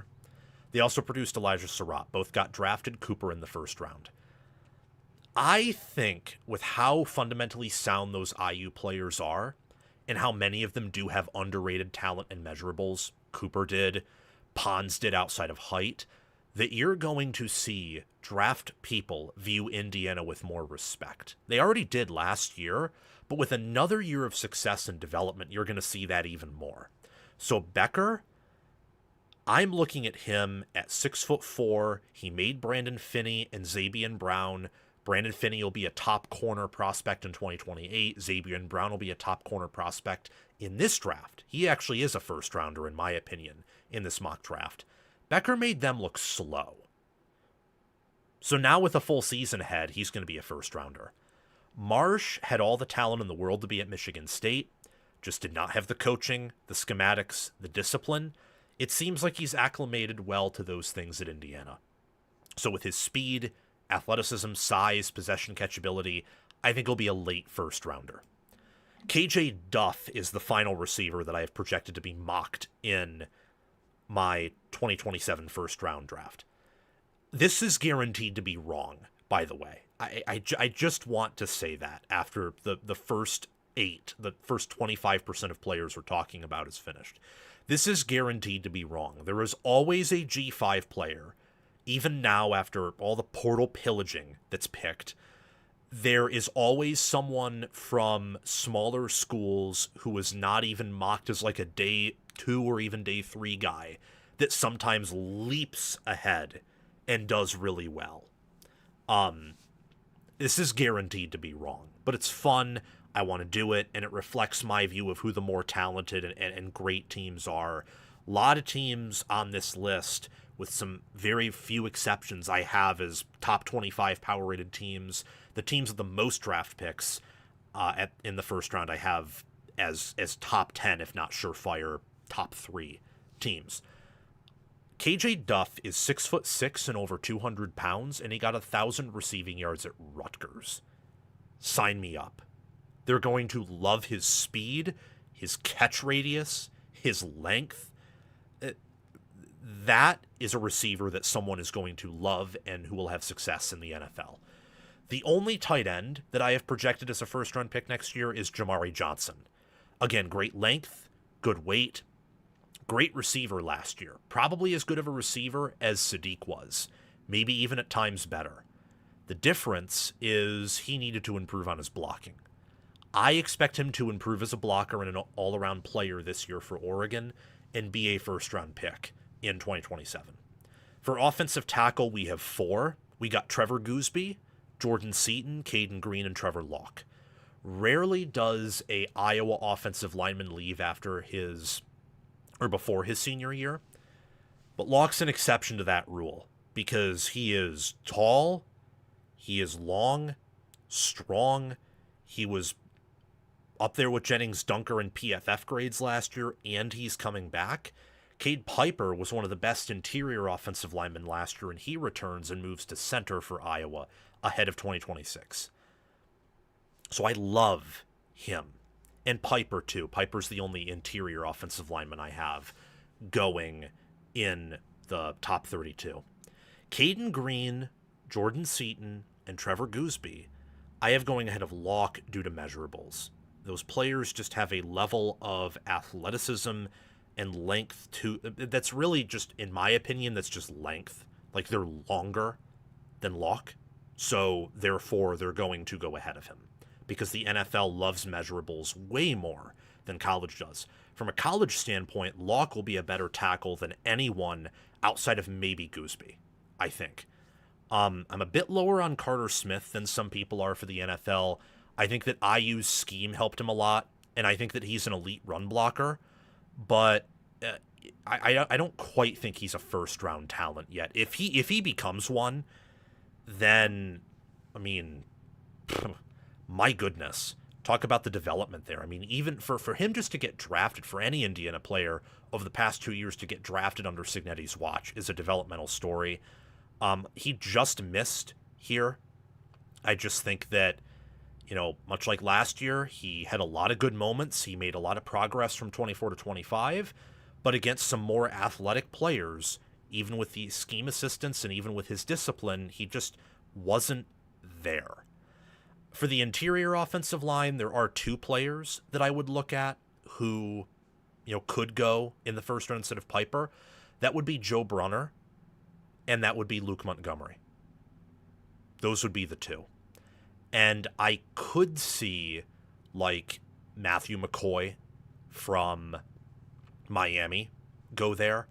You never quite know with these interior O-line types because guard isn't valued as much in the NFL. So you have to be phenomenal and typically play across multiple positions and play well at those positions to be drafted in the first round, or just have tremendous, like, center, guard, even some tackle. Brunner and Montgomery, I just love what they've done in college already. I gave Piper a sizable edge over them because he's going to play center and guard and has just put up far better grades in a system that has nurtured offensive linemen better in recent memory relative to the talent they have. Starting off on defense with Amari Washington at D-tackle, already a first-rounder projected last year, decided to come back to hopefully win a title for Oregon, so we're not going to talk about him much. He's going to be D-tackle 1 outside of maybe David Stone. Stone's coming back, started for Oklahoma last year. I love his power. I love his toughness, his personality. Everything about David Stone and Amari Washington you would want in the NFL. They have fantastic size, underrated speed. They hit you hard. And they can get after the quarterback, too, and make life hell for him getting pressure up the interior. Bear Alexander had a good year last year. I think with another good year on tape and the talent he has, sold first rounder. And A.J. Holmes Jr., I am also putting up there from Texas Tech. It was between him and Ahmad Moten Sr. for that other spot. Moten Sr., I think I left off in exchange for Holmes because that pass rush was so freaking good from the 2 DNs that I wonder if that helped out the rest of the defense. D-tackle was really good for Miami last year. Those 2 DNs, though, they helped Miami's defense a lot, where linebacker was straight up bad at times. The DB room could be questionable. And the middle of that D-line, if you were able to take care of the DNs, they could often get some good runs going. The Indiana game, the Ole Miss game, the Ohio State game even showed that. Could be wrong there, and again, this list will be wrong. But those are my 4 D tackles off the board. Oregon getting 2 of them. And then also Mateo Uyunglele as a first-round edge. So I think Oregon's going to have a historic draft from their program standpoint, but also from the standpoint of this D-line is mean. It's nasty. Mateo, same with Kenyatta Jackson, Colin Simmons, and Dylan Stewart. They all have the length, the measurables, and the strength to succeed. Stewart's the most raw. He's probably the least technically sound out of all of these DNs, but he has the freakiest talent. So I think that, along with him being in a bad system, sometimes being a freak player on a bad team actually benefits you because there's no question about whether or not the supporting cast is helping you. He'll be D-end 1. It'll be him or Simmons, and then I expect Uyunglele and Kenyatta Jackson to go from day 2 grades last year to day 1 grades this year.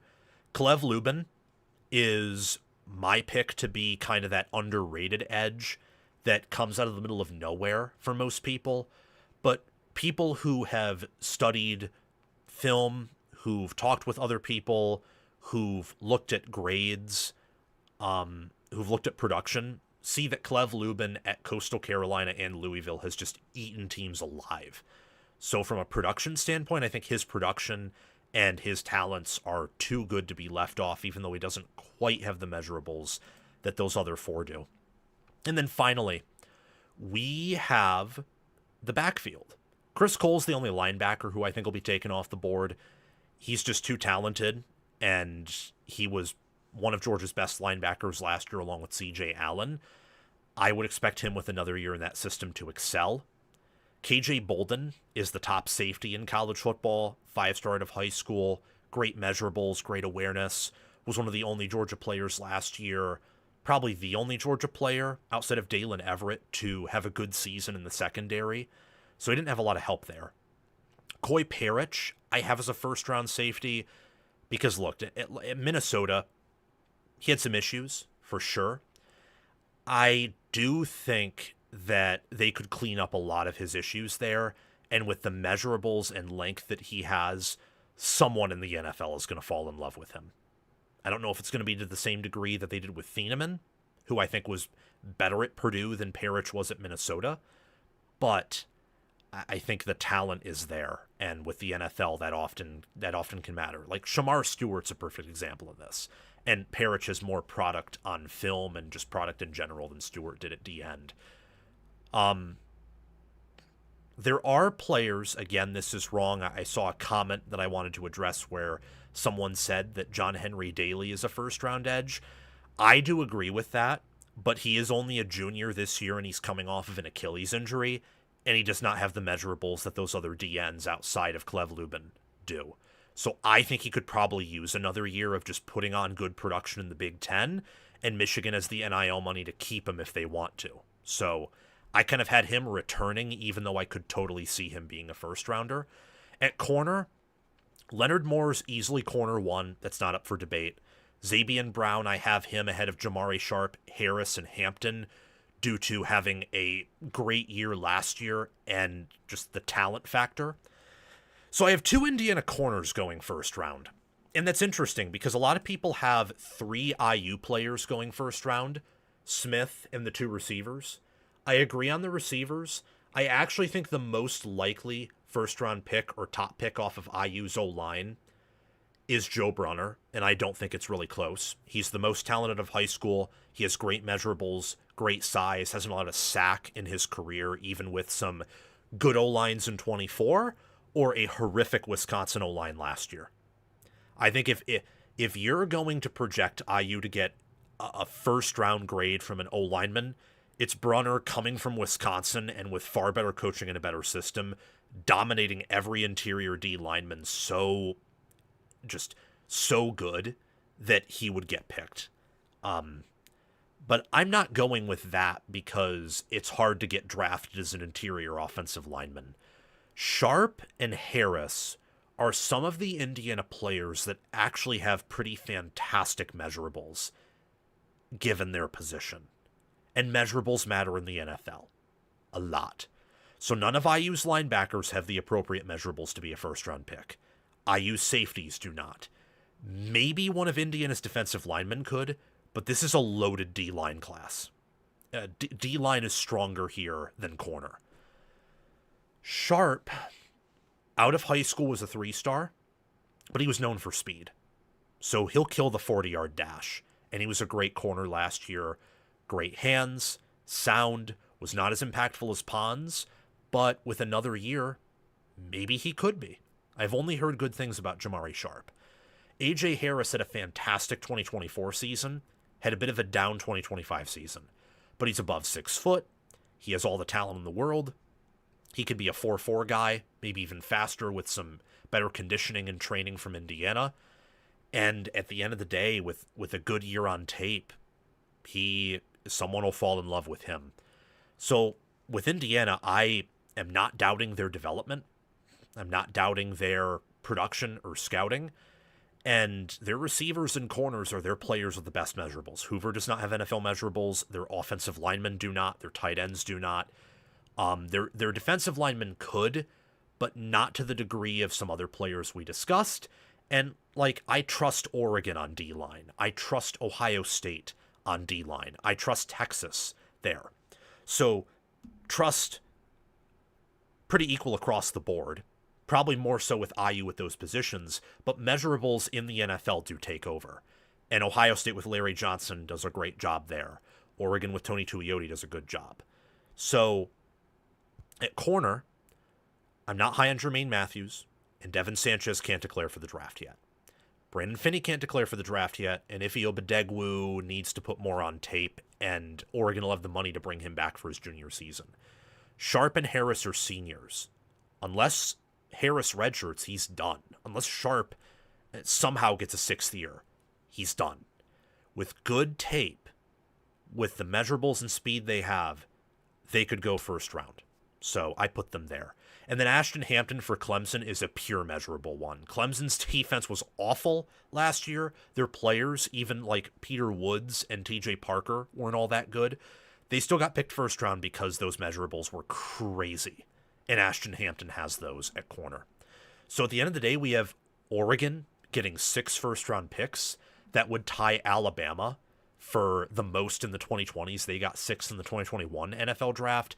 Indiana, they get 4. Same with Texas. Now Texas will have all of their 4 first-round picks will probably be drafted ahead of Indiana's 4 first-rounders. I think Oregon will have 4 first-rounders, or could, in the same way that Ohio State did in 2025 NFL draft, where they all came basically after pick 10 or pick 16. They were all mid to late first-round selections. Those are my top 3 teams, actually. Oregon 1, Indiana 2, and Texas at 3 for now. I think that correlates a lot. Ohio State is in that hunt. I just think Sayan with his measurables, he'd probably want to return for another year where he is more likely going to be QB1 or QB2 off the board than QB3 or QB4. I think it's the same with CJ Carr, for example. This list will be wrong, but it was a very fun exercise, and sometimes that's what you just got to do in college football. You just got to have fun. You got to remember that it's entertainment. I did do a lot of research for this and for other segments, but yeah, stuff just happens at times, and there's not much that you can do about it. Now we'll talk about some breakout players here. We did do some older segments on this last week. This is a weekly thing. We're going to close it out this week. I think I'm going to try to be more time conscious with these because it is just naming players, and a lot of them are very raw, so there isn't just that much to be said about them. We'll do USC, Oregon, and Georgia offensively, and then we'll do some segments discussing why I'm buying stock in Texas Tech and replying to a bold prediction about Indiana. Mark in the chat says that Earl Little Jr. is going to have a huge year for Ohio State, arguably the best player from Florida State last season, showing the best coach D room in America, or DB room in America. I do think he will have a huge year. Don't know quite about a first rounder. On paper, he has the talent to. If Ohio State will produce a first rounder at safety, it's going to be Jalen McClain. I've already seen him mocked in the first round, and I think he is their best safety by quite a bit. I didn't have him on the list because, Ohio State does a really good job of developing. I've already mentioned measurables before, and guess who has better measurables than McClain? Even though like Parrish, I don't think Parrish will be better than him in college, but Parrish has better measurables. And then KJ Bolden across the board is safety number 1, and it's hard to get more than 2 or 3 safeties picked in the first round historically. It's possible, though. I'm never going to say, outside of some of Ohio State's offensive linemen, I'm never going to say that an Ohio State player can't get picked first round, or their linebackers this year because of how much they lost. And that's like a rare exception to the rule. Like Ohio State can get first rounders drafted from, quite frankly, every position. It's the same with Georgia. It's the same with Oregon. On paper, it's the same with Alabama, though they've had some problems translating talent to on-field success and development, which Ohio State, Oregon, Georgia, even Texas haven't really had that issue. Anyway, though, USC's offense, breakout players. Lincoln Riley has said that USC is finally in its championship window, and I want to take a look at USC's offense and give my breakout stars for 2026. USC has not played like a championship caliber team. So if they are in their championship window, that means there are some key players that are newcomers who will have success and help bring USC to the standard if Riley is correct. And I think he is. So I am looking at Terrell Anderson to be a breakout player. Came over from NC State, 72.1 PFF grade, 629 receiving yards, 5 touchdowns, long of 75. He played with CJ Bailey, who is a good quarterback, not as good as Jaden Mayava, though, and does not have the same O-line, the same rushing attack, the same tight end. Well, Justin Jolly was pretty good, but Mark Bowman's also going to be pretty good. He will also have a better defense than he did at NC State. And while he will play tougher competition in the Big Ten, keep in mind NC State was one of the unfortunate ACC teams to play Notre Dame. So he's faced some tough competition before. And I trust USC in developing wide receivers, in manufacturing NFL wide receiver play. Just look at what they did with Mekhi Lemon, Jacoby Lane, and don't forget about Deuce Robinson either, who could be a first-rounder and certainly will be a day 2 pick out of Florida State, who, given Florida State's developmental track record and what he did at USC, he was clearly developed by USC's coaching staff. Trent Mosley has been gaining a lot of traction out of spring camp, so I would expect him to have a breakout season. Right now, it's projected that I believe Chanuk Hines, Terrell Anderson, and Trent Mosley will be your starting 3, and then Zacharias Williams and Caden Dixon-Wyatt will be backups that probably will have significant playing time. He came out of California, top 250 overall player according to 24/7 Sports and Rivals, 5'10", 180 pounds. He's having a big spring camp, summer camp right now. I'm just going to believe what I'm hearing at a camp in regards to wide receiver because while USC is in Ohio State there, they produced some talent. First-round receiver in Mekhi Lemon. Jacoby Lane did really well. I will always trust Riley with offense, especially with skill positions. Mark Bowman at tight end is going to have a humongous season. Why? Well, he was highly sought after in high school. Texas wanted him. Oregon wanted him. USC kept him home. And Walker Lyons transferred out to BYU. Lake McCree didn't have any eligibility. So they bring in Tucker Ashcraft as more of a blocking tight end. Bowman is going to be your receiving tight end. I don't know if he's going to be Brock Bowers. I would be inclined to say no, but 5-star across the board, top 4 player out of California. I do think you will see some Brock Bowers in him, and it's funny that both come from California, though different cities. I would expect him to put on a freshman All-American campaign, probably get 500 receiving yards or so. He's going to be a big part of this offense. Kalon Miller, offensive lineman from USC, had kind of a rough year last season, but is one of the younger members of that offensive line. And I firmly believe that USC's problems on the road last year and on the offensive line overall had to do with 2 things. One, Lincoln Riley at USC has just not been good on the road. I have no idea why, because Oregon doesn't have those same issues, though Washington does, and I also think Fish is a good coach. Cross-country travel with the current Big Ten is tough, and Oregon just has the talent, development, and mentality to get through that. But it's also a player thing, too.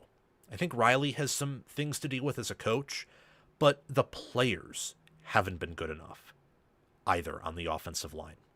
Kalon Miller is a walk-on, or was just unranked out of high school, but he earned over 300 career snaps. Most of them came last year, allowed 4 pressures, but look, as a redshirt freshman, having a good pass block grade and, having that tough schedule, I think you're going to see some improvements out of him. It sounds like that he's going to be competing for a starting guard spot, and you have Alani Noah there.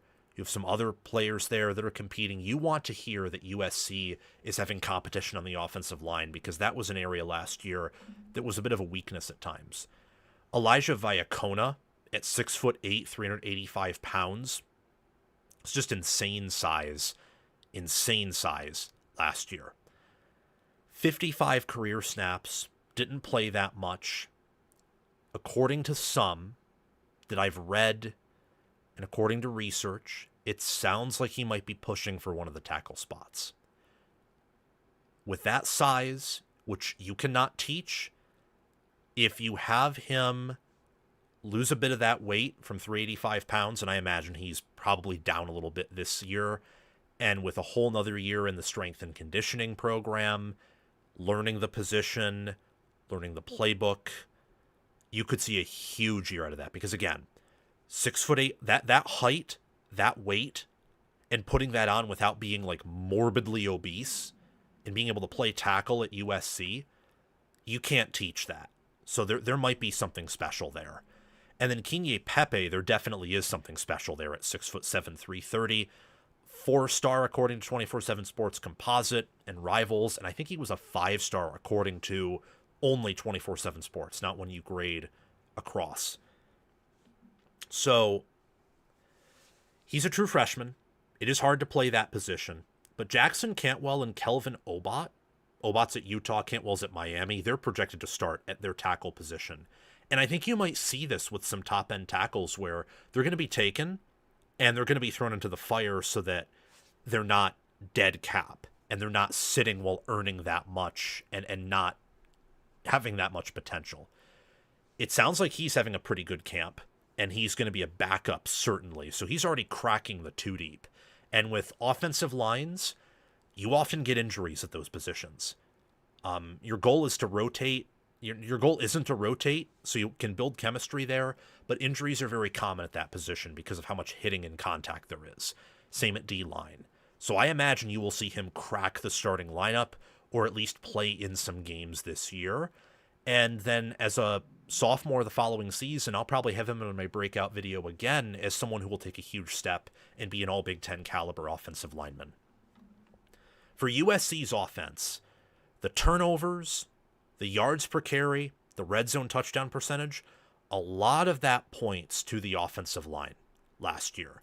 And as of right now, I would say O-line and tight end are the areas where I have the most questions. Maeva already broke out last year and had a great year.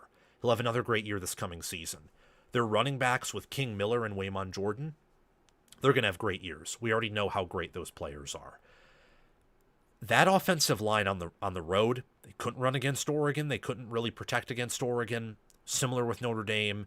They had their issues against Illinois, who did not have a very good defense.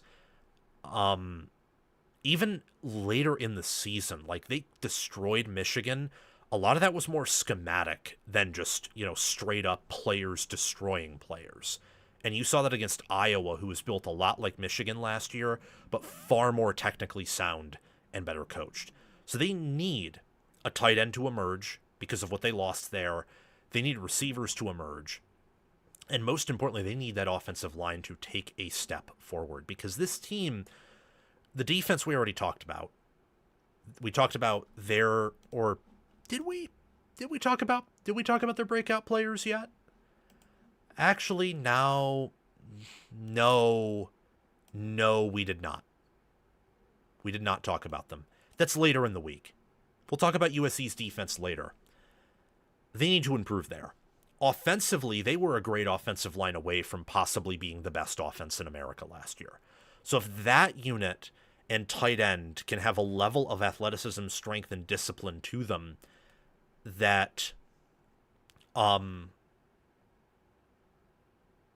they just didn't have last year, and they reload at receiver and Maeva and the running backs do well, they could be the best offense in America. And that, with possibly an improved defense, could mean this team not just will make the playoffs or compete for it, but if they get there, they could win the whole thing. Or they could even win the Big Ten. Keep in mind, this team was a good team last year. They were top 15 across the board in all metrics, and that was even after they lost the bowl game. There were times where they were flirting with the top 10 in metrics last year. And with how much they bring back on offense, on defense, with how I trust them at receiver, trust them on offense, with how they've recruited, the fact that Tremaine Carroll is their strength and conditioning coach for a full year now, so you'll see the dividends of that. I am so high on USC, and I think the defense, too, and we'll talk about them in a future video, but also the offense are due for improvements. 4. Did not mean to do that. I have no idea why that happened. Breakout players for Oregon will be here right after this brief 5-minute intermission. I just got to drink water, probably got to get something to eat. I try to cap these streams at 2 hours, but with the power ratings and with how I'm trying to compress really 4 or 5 days of content into 3 videos, today's stream will be longer. I would expect this to go to 2:45, maybe even until 3. We'll take a quick intermission here, and we will be right back.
Thank you for the patience.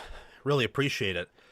Glacier Path Trading in the chat says that the most competitive games I see for Indiana will be USC and Michigan. Bold take, but I think Ohio State gets beat by 14 plus. That is a bold take. It is not quite like a 10 for the Ohio State part, because losing by 14 or more points is like that can happen to anyone, even if the teams are fairly even. All it takes is like you're driving, you're down 7, and you throw a pick 6, and the game's over. The part that's bold is the parlay there. So Ohio State losing by 14 plus has not happened. They lost by double digits last year, but 14 plus has not happened since 2022 for them. So that makes it like that's a 9, if not like a 9.5, or you could even say like that might even warrant a 10 right there. Parlaying that with USC playing IU closer than Ohio State, that's insane. Michigan I can see because it's on the road after. That's a tough stretch.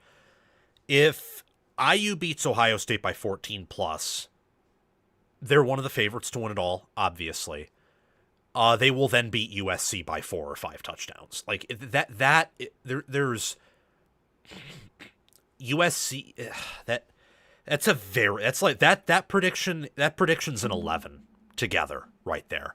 There's no way USC plays Indiana more competitively than Ohio State does. That maybe if you flipped, maybe if like IU had to play USC on the road and hosted Ohio State, I could see that.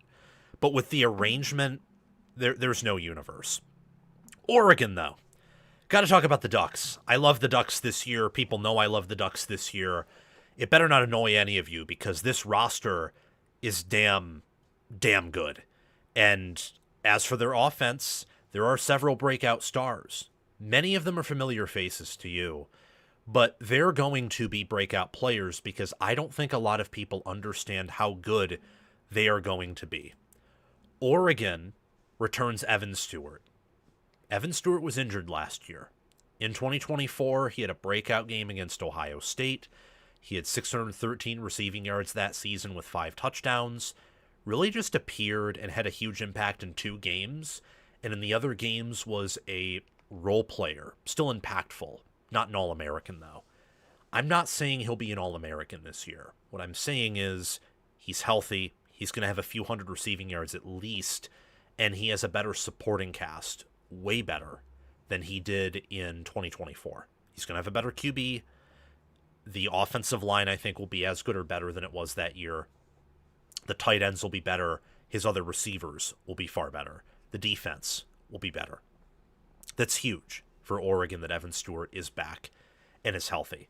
As I said at the beginning, I love Oregon, and I also think that there are players who are familiar faces that played well last year that are going to be breakout players because people do not understand how good they are. Some. Not saying you. Feel free to comment down below if you disagree that these players are breakout players or if they're going to take the leap forward that I think they will. But Brycen Moore is going to have a breakout year because last year he was injured for much of November and for part of the postseason. He had 497 receiving yards and 3 touchdowns. Those numbers will double this year. They will double. And his PFF grade will go up. His receptions, his targets will improve. And since all that's improving by quite a bit, I think he'll have a breakout year to his emerging year. He will look like a better player. He'll be bigger, faster, stronger, healthier. And he will be a top 5 receiver in America when it's all said and done. That's how high I am on Brycen Moore. Jeremiah McClellan had over 500 receiving yards and 3 touchdowns last year. There were times where he was a bit dinged up. Oregon got very unlucky with their injuries at receiver. Now, part of that may be due to how they practice. I imagine they practice very physically, and sometimes that can cause injuries. Other times it's turf or just plain, like, happenstance.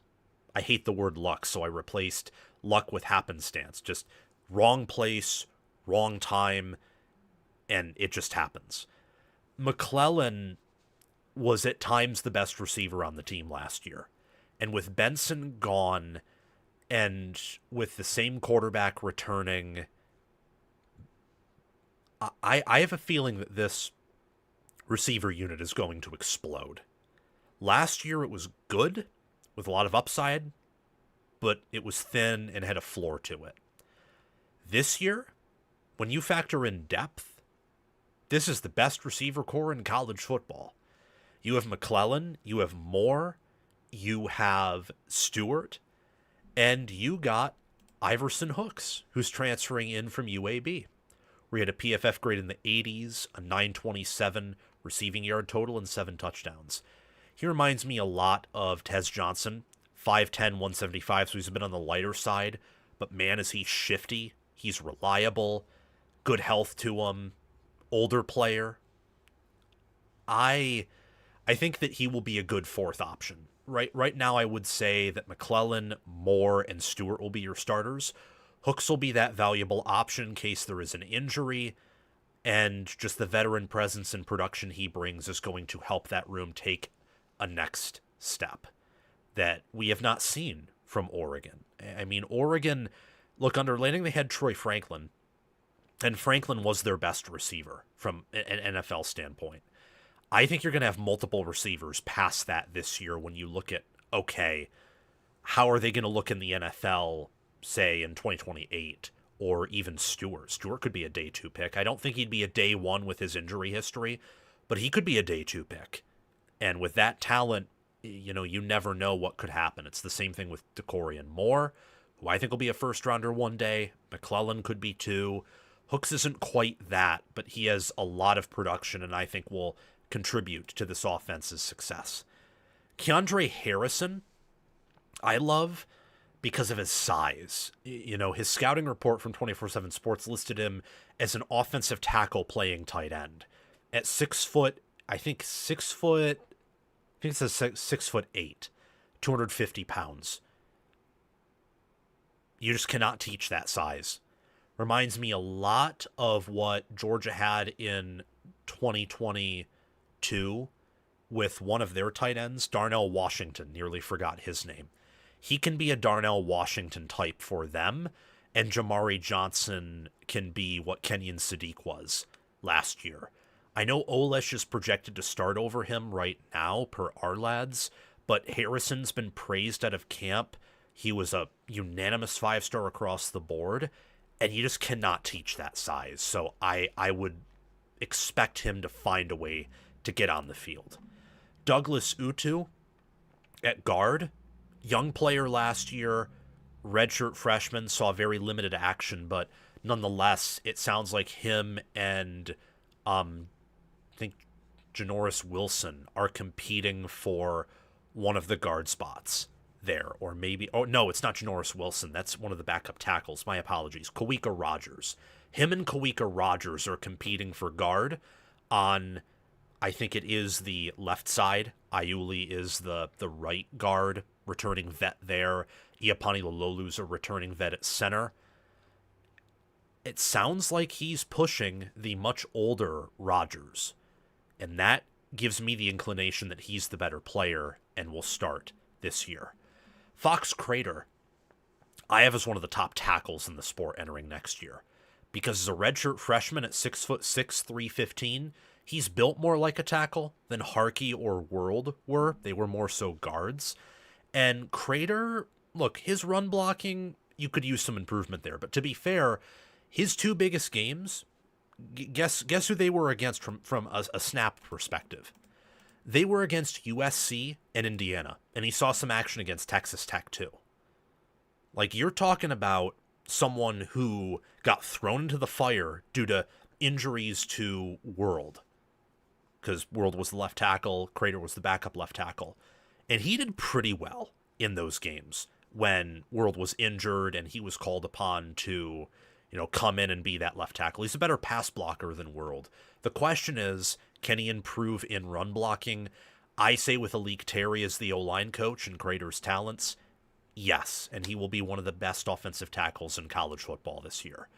Michael Bennett III will be starting on the opposite side at right tackle, And what I like about him is, coming from Yale, where he allowed 2 sacks last year and 9 pressures, but was a good run blocking tackle, 6'5" or over 300 pounds. So he has the appropriate size, the appropriate measurables. He has over 2,000 career snaps, which is important. So he has experience. You get someone in who's a vet. You already have Iuli and Lalolu, Poncho, who are vets.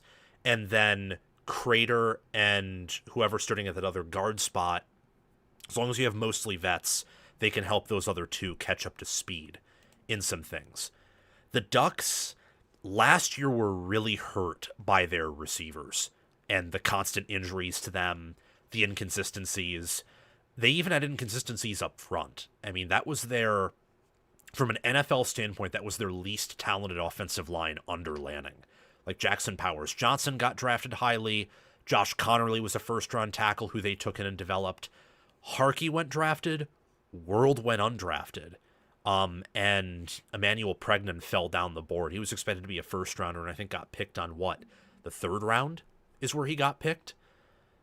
This Oregon O-line, I think, will be better than last year's in some of the areas that are more important from like an NFL valuation standpoint. So center will be better.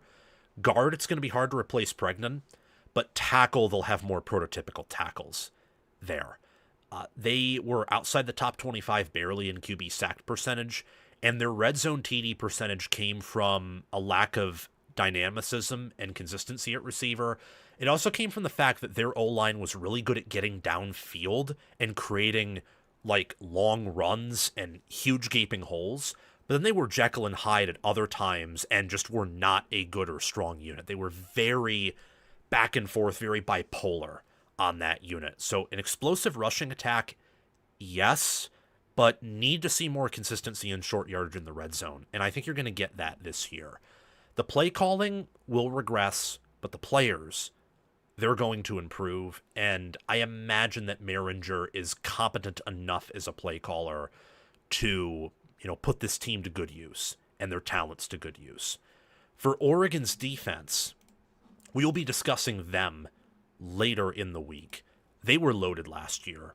That's probably going to be the better side of the football. But this offense could be fighting for the number 1 offense in America. They were a top 10 unit unanimously. FEI and efficiency had them close to top 5 before that depantsing by Indiana. And they have an NFL QB, running backs who were true freshmen last year and struggled in pass blocking, struggled in consistency. They're going to be much better in those areas. They have a first-round tight end, better receivers, and a similar or better offensive line. How can't you like what Oregon has as a team and on the offensive side of the ball?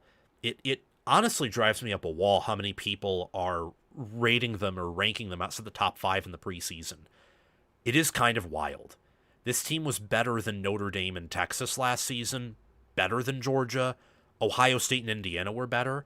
And Oregon is, in many polls I've seen, ranked behind all of those teams, or certainly most of them. And I don't get it. I don't, especially with what we just discussed on offense. Who has a better receiver room than Oregon? In totality. Like, of course, Jeremiah Smith is wide receiver 1. Cam Coleman would be the best receiver on this team. I think Indiana's top 2 receivers are better than Oregon's top 2 receivers. But when you look at, okay, who's going to be the best with, a 4 wide receiver set? Or who can go 5 wide realistically? When you start looking at depth, who's better than Oregon here? I don't know.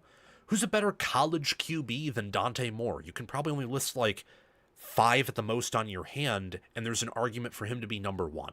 So with Oregon, they're going to take that next step next year. I don't know if that means they'll win it all, but they're not going to get blown out in the postseason. They're going to be blowing a lot of people out. They will, I think, at least reach the semifinals again and be more competitive there. Or, no, I'm just going to say it. They're going to play for the national title game.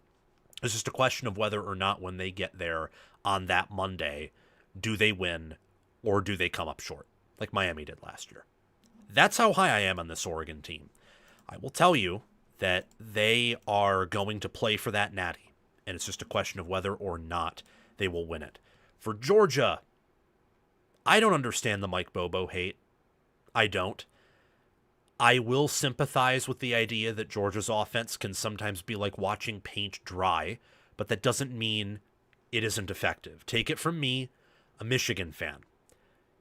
Ohio State's offense in 2023, a lot more fun to watch than Michigan's, even with some of the pains they had with Kyle McCord and their rushing attack. Michigan's offense that year was far better than Ohio State's, even though it wasn't as entertaining. Entertainment, big plays, receivers getting to do like that and celebrate when they get a first down and consistently being involved, that correlates with success. But that's not the only, barrier or metric or standard of success. Georgia's offense was the better side of the Bulldog team in 2025. And I would expect it to be the better side yet again in 2026. So let's check out some of the breakout stars I have that tie into why I think Georgia's offense is going to be a great unit. And the better side of the football under a team that's coached by a defensive savant in Kirby Smart. Isaiah Canyon plays into this, transferring in from Georgia Tech, where he had 480 receiving yards, 4 receiving touchdowns, average of 14.5 yards per reception. Georgia does not have a lot returning at receiver outside of London Humphreys, who is inconsistent. So having at least a second veteran in a room that's very young can help. They're already extremely deep at tight end. So I'm just looking at Canyon to be a reliable player like Zachariah Branch was for them, where they could manufacture catches for him, or he can be their number one target, and he can make plays for them and be a good receiver. Not ask him to be elite, because Georgia doesn't need elite receiver play to have an elite offense. Just asking him to be a good receiver. Sokovie White-Helton is a player who's been mentioned by Georgia insiders and people as a wide receiver who could potentially perform at a high level for them this year. He only had 70 receiving yards. I don't expect him to be a world breaker, but he is projected to start right now. And look, Georgia has had some, at times, horrific receiver play. Like 2024, awful receiver play. I don't think this room will be that bad. I have a hard time believing it will be as good as it was last year due to how well Branch played and Noah Thomas and Colby Young and how, just those were talented players. Let's be real about that. But White-Helton is a player to pay attention to and someone who could make a good contribution. Caden Prothro at tight end. Love him out of high school. Kirby Smart can't stop talking about him. 5-star out of Georgia, according to Rivals. High 4-star, close to 5-star, according to 24/7 Sports. 6'6", 230 pounds. He's going to blow up this year. He will be their best receiving tight end. I think they might even line him up at receiver at times because they are so deep at tight end. And this offense is going to operate a lot out of 12 and 13 personnel, where you're going to see 2 tight ends, you're going to see 3 tight ends, and they're going to use those tight ends in a way that the NFL has started using them, where they're becoming more and more tight end heavy, realizing the weapons that a lot of modern tight ends are. Ellis Williams is another tight end I'm looking to have a breakout year. He had over 100 receiving yards, and he had a receiving touchdown. I would expect him to be there, him, Lawson Lucky. They're going to be more of the traditional tight ends. Prothro is kind of this special alien based on his high school talent.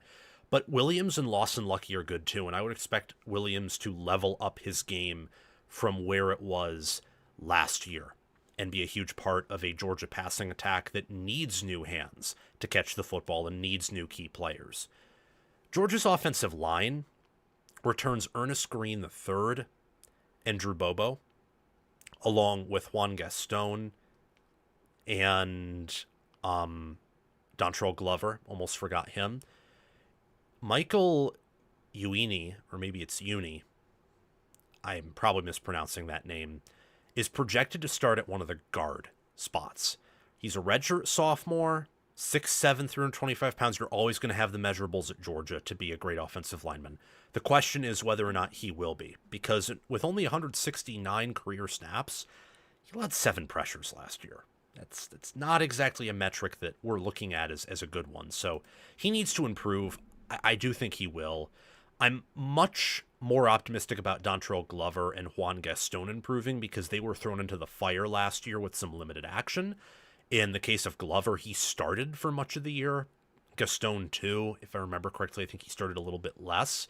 Now with the whole preseason as starters, learning the playbook, playing against a better defense in practice, I expect them to take a step forward. Glover allowed 9 pressures, had a 64.7 PFF grade with 766 snaps last year. That's pretty good for a freshman. He has the appropriate size, the recruiting acumen, and the coaching to have success. Gaston only played 496 career snaps, but for a freshman, that's a lot. It's projected right now that he's going to move to tackle. He has the length to play that position. He does need to improve, though. He allowed a sack last year and 13 pressures, which, again, not exactly something that you want to allow this year or in general. Georgia's offensive line was an underrated unit in pass blocking and in short yardage power situations, but it wasn't quite, what the 21, 22, 23 offensive lines were. They're still looking to get back to that. Let me know if you think this offense can achieve that level of excellence on the offensive line, because in 2024, to a lesser degree in 2025, there were, some struggles that year, especially in 2024. 2025's unit was miles and miles better than 2024's. And you see that with how they were top 25 in a variety of important categories, like turnovers per game, yards per point, hyper efficient once they got to the red zone with a red zone touchdown percentage that was top 5, and they were top 20 in touchdowns scored per game. In almost all other categories except for yards per carry, they were top 40. And yards per carry was weird with Georgia, where they and I'm trying to think of another team that had a really statistically bad rushing attack. But I can't think of what. Oh no, Texas Tech and Ohio State have similar numbers, but they were different. Ohio State was really good with heavy personnel late in the game when it was over, of getting long breakaway runs in garbage time that kind of inflated the numbers.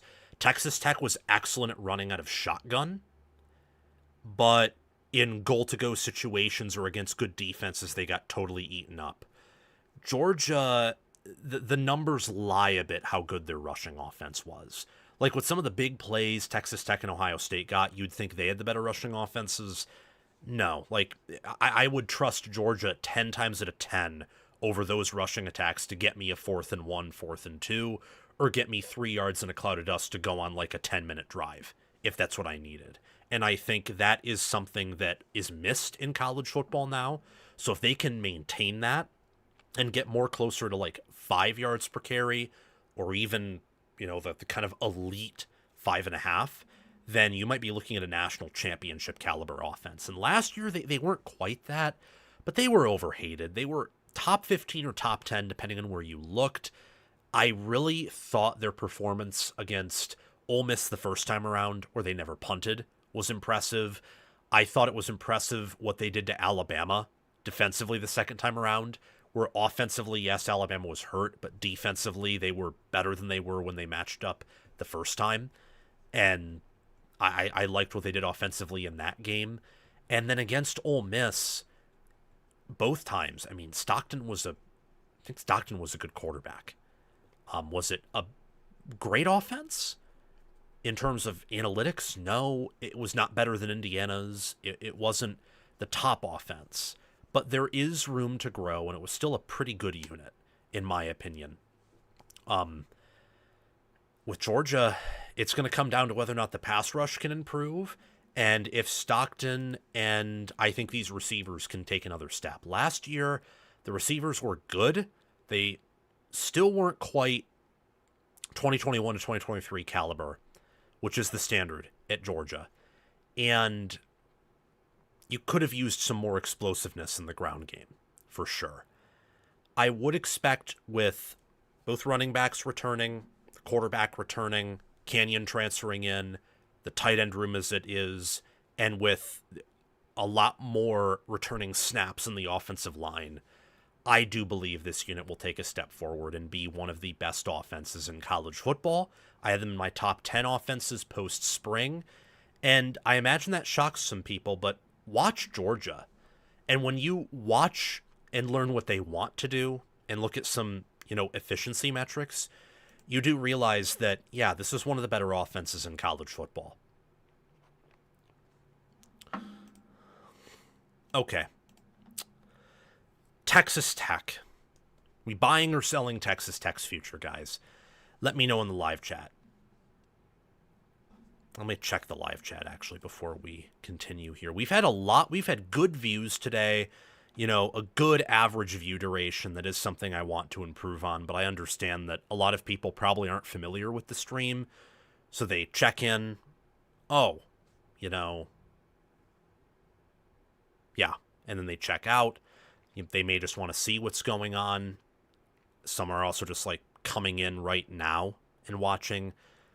It doesn't look like there's too much for what I'm seeing in the chat. Yeah, no. Okay. Let's continue. Talk about buying or selling Texas Tech's future. Here's why I'm buying Texas Tech, not just beyond 2026 and the long-term success of their program, but I'm buying stock into what they are doing this fall. So we have to start with the trend of Texas Tech to explain why I'm making this move. You look at a linear trend from where they were under the last year of Matt Wells, first year under Joey McGuire, to where they are now, and the trend line is very clearly up. It's pointing upward. Now, does that always guarantee success? No, it does not. That can change on a dime. But how that usually changes on a dime is bad coaching, bad recruiting, bad development, bad scouting, sometimes a slew of injuries, but that's more like a dip in a long-term upward or stable trend.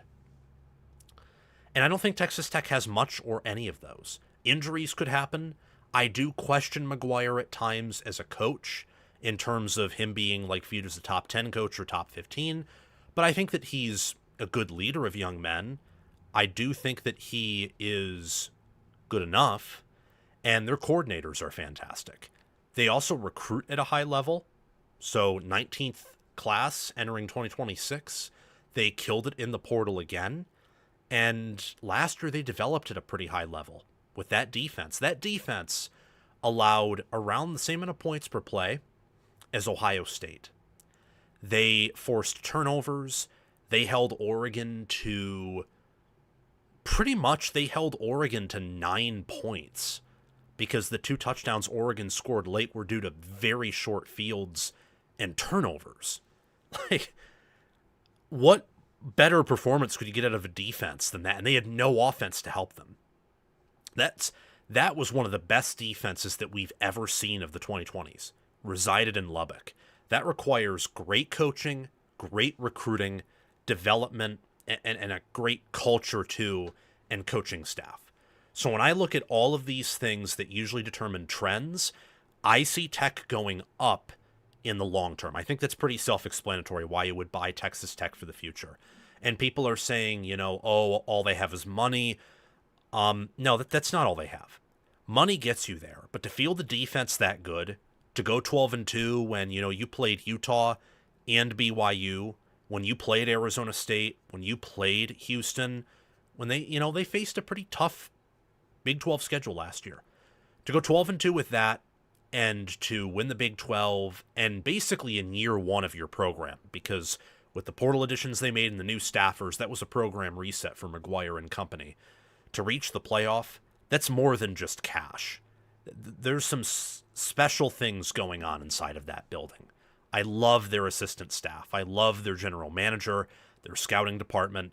They and Indiana were the best scouted teams last year by a mile with what they did in the portal. LSU had one of the top portal classes last year, for example, and they flunked it. Completely flunked it. Indiana and Tech didn't... Tech had a pretty good class. Indiana's was a bit undervalued. They aced their classes the best. Better than anyone. And, you know, there are other teams like Ohio State scouts well. Oregon did a phenomenal job scouting. I think they quietly had, like, the best... They and Indiana had the best reloading jobs because both got better after losing as much as they did from 2024, and few other schools did that. I really like what Tech did, bringing in Adam Trick, Julian LaVenture, Mateen Igbaragba, Bryce Butler, Jordan Church on the offensive line, Malcolm Simmons, Jalen Jones, you know, bringing in Sorsby, and it didn't work out, no, but I still believe that their offensive roster upgraded from last year, and their defense is still going to be a top 10 or top 5 unit this year. I don't know if it'll be as good as it was last year. I'd be inclined to say no, because that was a generational defense. People talk about Ohio State's being generational, and it was.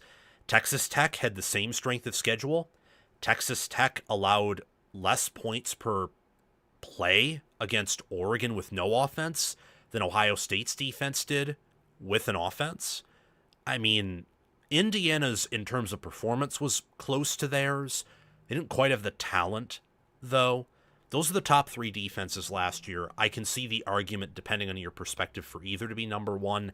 There's no doubt, though, that Texas Tech and Ohio State, from like a talent and just raw potential standpoint, were a step above Indiana's defense last year. And I just don't know if they can replace that. But they can come close. They can take a step back, but still be towards the top of the nation, top 10 or top 5. And are you really sure that the offense is going to be worse, or that they're screwed without Sorsby? Because with how I see it, and look, I know that top 12 in returning production factors in Sorsby. So once you factor that out, they're probably in the 50s. They still return a good amount on offense. They return, you know, Coy Eakin. They return Terrence Carter Jr., their tight end. They return much of their O-line. They return their running backs. Defensively, they bring back Ben Roberts, who had 6 forced turnovers last year, and much of their secondary. And they did a lot on the D-line and at linebacker to ensure that they had the best chance to reload. Sorsby was fantastic, and he's a loss, for sure. But Baron Morton was not fantastic. And you know who looked better than him at times when he came in? Will Hammond. So, with Hammond, if he's healthy, I still believe that Tech has a quarterback upgrade. And with the staff they have, where I strongly believe Sheil Wood's a top 10 defensive coordinator in America, Leftwich is a top 25 OC, he's a good mind, and McGuire, I need to see another year of this put together, and I need to see them, when they are in a close game or things aren't going their way, I need to see them win with coaching. And with a 1-year sample size and the amount of talent edge they had, it is hard to see that. But their staff's undervalued. I think the staff is really a grassroots one, where the least recognized and least known voices, like general manager James Blanchard and their assistant coaches, going up. I think, ironically enough, the staff gets better the lower you go. So their assistants and scouts, those are probably the best parts of the staff, then the coordinators, and then McGuire, who is a CEO. Like, he's delegated responsibility across this staff in a very effective manner. With this schedule, win total of 10.5, I would expect this team to go 11-1 or 12-0. Honestly, their only losable games are going to be at Oklahoma State, Houston at home, and Arizona State at home. It's a very, very easy schedule. It's a schedule where they could win all of these games with Cade McNamara at quarterback. They could, with the defense they have, the run game, what the O-line could be, the receivers they have. They could go 12-0 with Jackson Arnold at quarterback with this schedule. I think the offensive supporting cast across the board will be better. Secondary will be better. The question is quarterback and the defensive front. And I'm confident the defensive front, while not as talented, will reload. Now to review a bold prediction here. Talking about Indiana repeating and going 16-0. So, P. Lilly...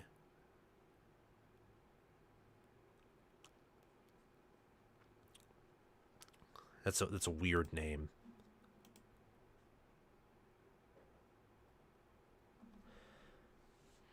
P. Lilyglass 345 and Calspo 8549. Interesting YouTube names. They say that Indiana is going to win the national title again. They're going to repeat and go 16-0. So my viewers like to give me bold predictions, because I ask them to give me bold predictions, and we have a wonderful community on College Football with Sam. Subscribe and join our community, hit the notification bell, and like the video if you haven't already. I appreciate it. We do these here. I try to answer as many of them as possible because there are a lot of interesting bold predictions, and people like hearing others' bold predictions or what-if scenarios. So how bold is Indiana repeating and winning the national championship, and then going 16-0? Well, let's take a look at returning production first. Indiana returns 56% of their production from 2025. 52nd in America. That is behind Ohio State, Oregon, Georgia. Even Texas Tech without Sorsby might return more, though I'd have to see that to confirm it because I don't have the returning production weights in front of me. Ohio State, Oregon, and Georgia were in the national title conversation. Along with Indiana, those were the top 4 teams and odds to win it all when the playoff picture was set last year.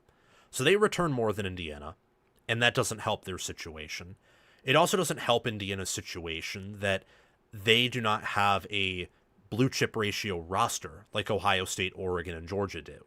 That's why it's so incredible as to what Indiana did and why it's so historic, because I don't think any other staff in America does what Indiana did, even with the portal, even with NIL. Oregon staff, Ohio State staff, Georgia staff, do we even know if they would know how to win at a playoff caliber level if they had to start the way that Curt Cignetti in Indiana had to? I know they brought over players from James Madison. Well aware of that. But just keep in mind that James Madison wasn't even power rated top 25 when they all went over to Indiana. And they came over and they went from 25 to like top 15, top 10. Then they went from top 15, top 10 to number 1 in efficiency metrics last year. So there is a question, understandable, about whether or not this is sustainable. There are questions about how much they lose. They lost 2 first-round picks, a record 8 NFL draft picks by Indiana standards. They do return over 50% of their production, so it's not like they're losing as much as, say, Alabama or Miami are, who are in the 50s, or Tulane and James Madison, the group of 5 teams, but they are losing quite a bit. And there has never been a back-to-back undefeated national champion in the 21st century. There hasn't been. So that would be a first right there. And there have only been a few back-to-back national titles for the same team. USC in the 2000s, Alabama in 2011 and 2012. We had Georgia in 2021 and 2022. And I think the last team to three-peat in the national championship, win it 3 years in a row, was Minnesota in the 1940s. So we're already getting pretty damn bold here. Like, this is going to be a 9 or higher here for them to win it all and then go 16-0 again. The 16-0 part, again, is the hardest part of this because you can win the national title with 2 losses or a loss. And IU last year, look, they almost lost to Penn State and or Iowa or Ohio State. They could have won the title if they lost one of those games. It is easier, in fact, significantly easier to win the title than to go undefeated and then win the national title. Indiana last season was number one across the board in efficiency metrics. You look at points per play, they were only behind Notre Dame, and if Notre Dame played the schedule Indiana did, IU would have been number one in points per play. And then in yards per point, all the consensus power rating metrics, they were number one. They were the most efficient team of the 21st century, given the talent they had. And perhaps the best developmental program last year, given how much players they got drafted with their talent composite. And they are certainly the best story in college football history, outside of maybe Kansas State's Bill Schnieder. This team, they played in some close contests. Ohio State, Miami, Penn State, and Ohio State. All those teams finished the year pretty much top 15 in power ratings and efficiency metrics.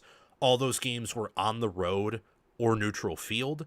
And Miami and Ohio State each produced, I think it was 8. I think Miami produced 9 or 8 draft picks. And Ohio State, I know, produced a high 11 this season.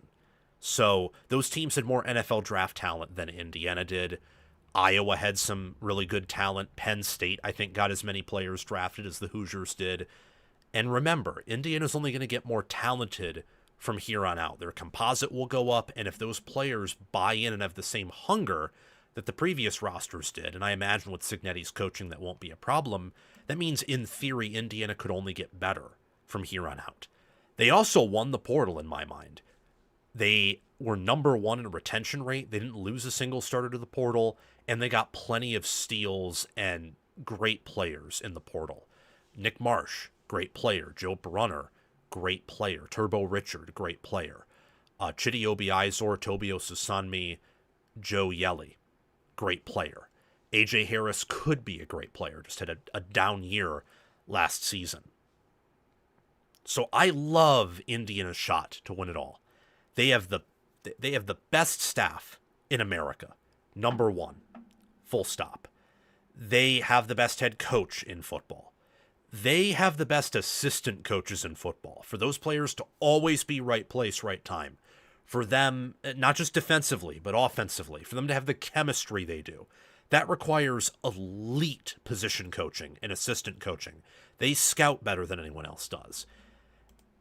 And for the offense that they've fielded the past 2 years to be as efficient as it has been with their talent, for that defense to be probably the best run defense in the Big Ten or close to it for 2 years in a row, when Ohio State exists, when Oregon exists, when Michigan existed in 2024, when Penn State's existed, that is just, that's crazy. And people will say I'm delusional about Indiana or too high on them or all these different things. And maybe I'm high on them too high this year individually. But people have to understand how crazy it was that they won it all last year. That should not have happened. That should be impossible by college football standards. For them to...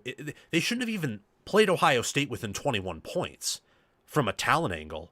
And yet they did. And yet even some power ratings, I know my friend Tyler on Twitter, the Shoe Index is his power rating. He's a Buckeye fan. His power rating was always high in Ohio State. He had Indiana winning that game. His metrics predicted that Indiana would win that game. And people have to talk about that more. Because it's not just, oh, well, Indiana won the Natty. It's more than that. What they did is so, it's crazy. And I could go on and on and on. I've already made different videos discussing how crazy it is. And I think we should talk about how crazy it was as long as this staff is there and as long as they're winning with the current talent composite. I think this team's a national title contender this year. I think they're a top 5 team this year. I'm crazy high on them. I am.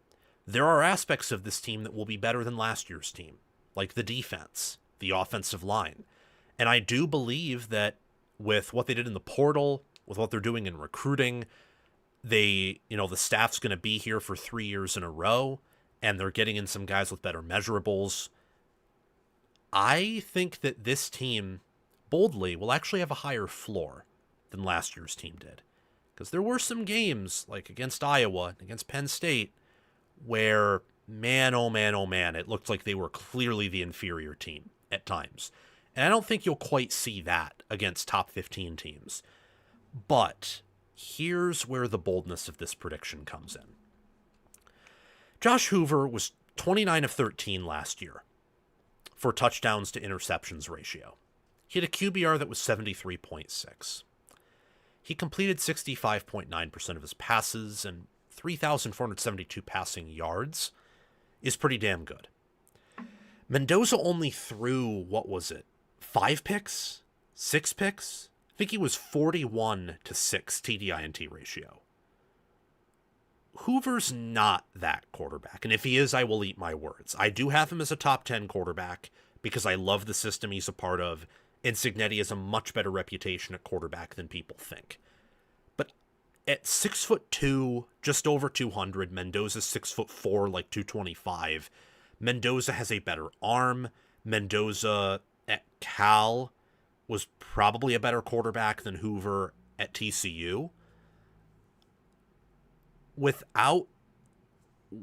the amount of turnover they have at receiver, the amount of turnover they have at tight end, losing Nowakowski, who was a very important part of that offense, and with the type of turnover they have at QB, I'm someone who was all over Mendoza being better than Rourke last year. And heck, maybe Hoover is better than Mendoza. I just think it's going to be really hard to be better than round 1, pick 1, especially when Rourke was a day 3 QB.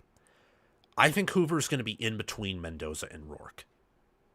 So a quarterback with a lower floor and a lower ceiling, questions at tight end, and Mendoza was just so good in these clutch situations with the QB draw, with elite NFL throws. I think this team's ceiling, at least offensively, is lower than it was last year. And keep in mind that their schedule's tougher. Yes, North Texas, Howard, Western Kentucky, that's easy.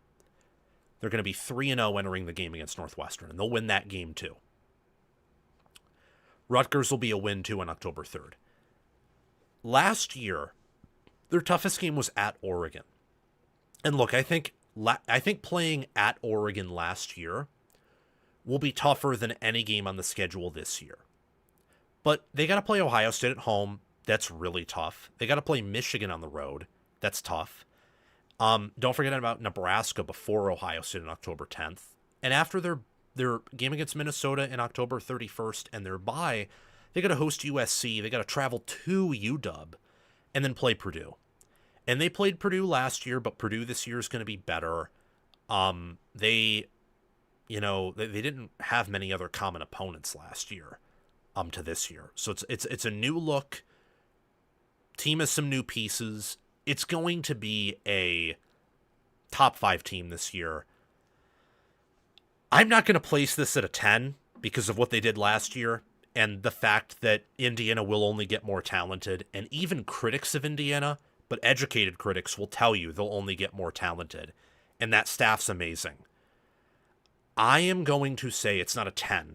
10 is like almost impossible. This is possible, and I would say this is a 10 for a lot of teams, even teams that have more talent than Indiana. But this is a 9, if not a 9.5. For them to go 16-0 again and to win the national title again, that would be wild. Again. Because they're going to have a top 50 team talent composite probably, but it won't be top 40. And they're not going to have round 1, pick 1 at quarterback. Hoover just doesn't quite have those measurables. He made more errant throws than Mendoza did, turned it over a bit more. They're replacing enough at receiver, tight end, and running back where there is a chance, a good chance that collectively those units take a step back. Maybe all 3 take a step back individually. I do think the defense will improve, but losing Pons is going to be tough. They'll probably be a little bit worse at secondary, but I think linebacker will be a little bit better, and D-line I think will take a big jump forward. I'm high on this team, and don't call me a doubter either, because now people are starting to rate them outside the top 5 in polls, and that's a trap. There's no coincidence that they're dropping in the polls as recruiting is being plastered everywhere. That happens every year. Sometimes these winter polls are more accurate than the polls later in the year because of perceptions about recruiting or false perceptions about fall camp.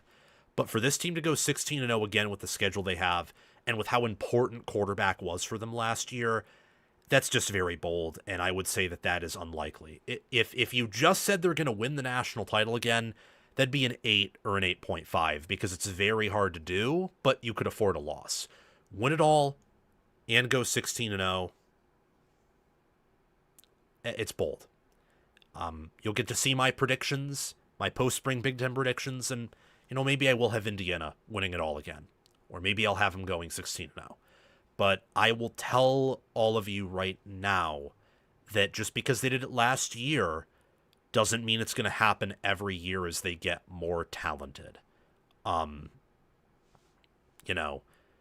of Nick Saban's better teams, some of Ryan Day's better teams lost more games than some inferior teams because the sport of football is not always about linear progress or win-loss record percentage progress. That's all I have to say in this video. Thank you for watching. Make sure to like, subscribe, and hit that notification bell. Thank you so much for watching, and I will see you all very soon. Gonna get these videos up, get an interview up. We'll see you all tomorrow at noon Eastern time. Probably be another 3-hour show because we're trying to condense a lot of content in here. See us for ACC and Big 12 power ratings and so much more.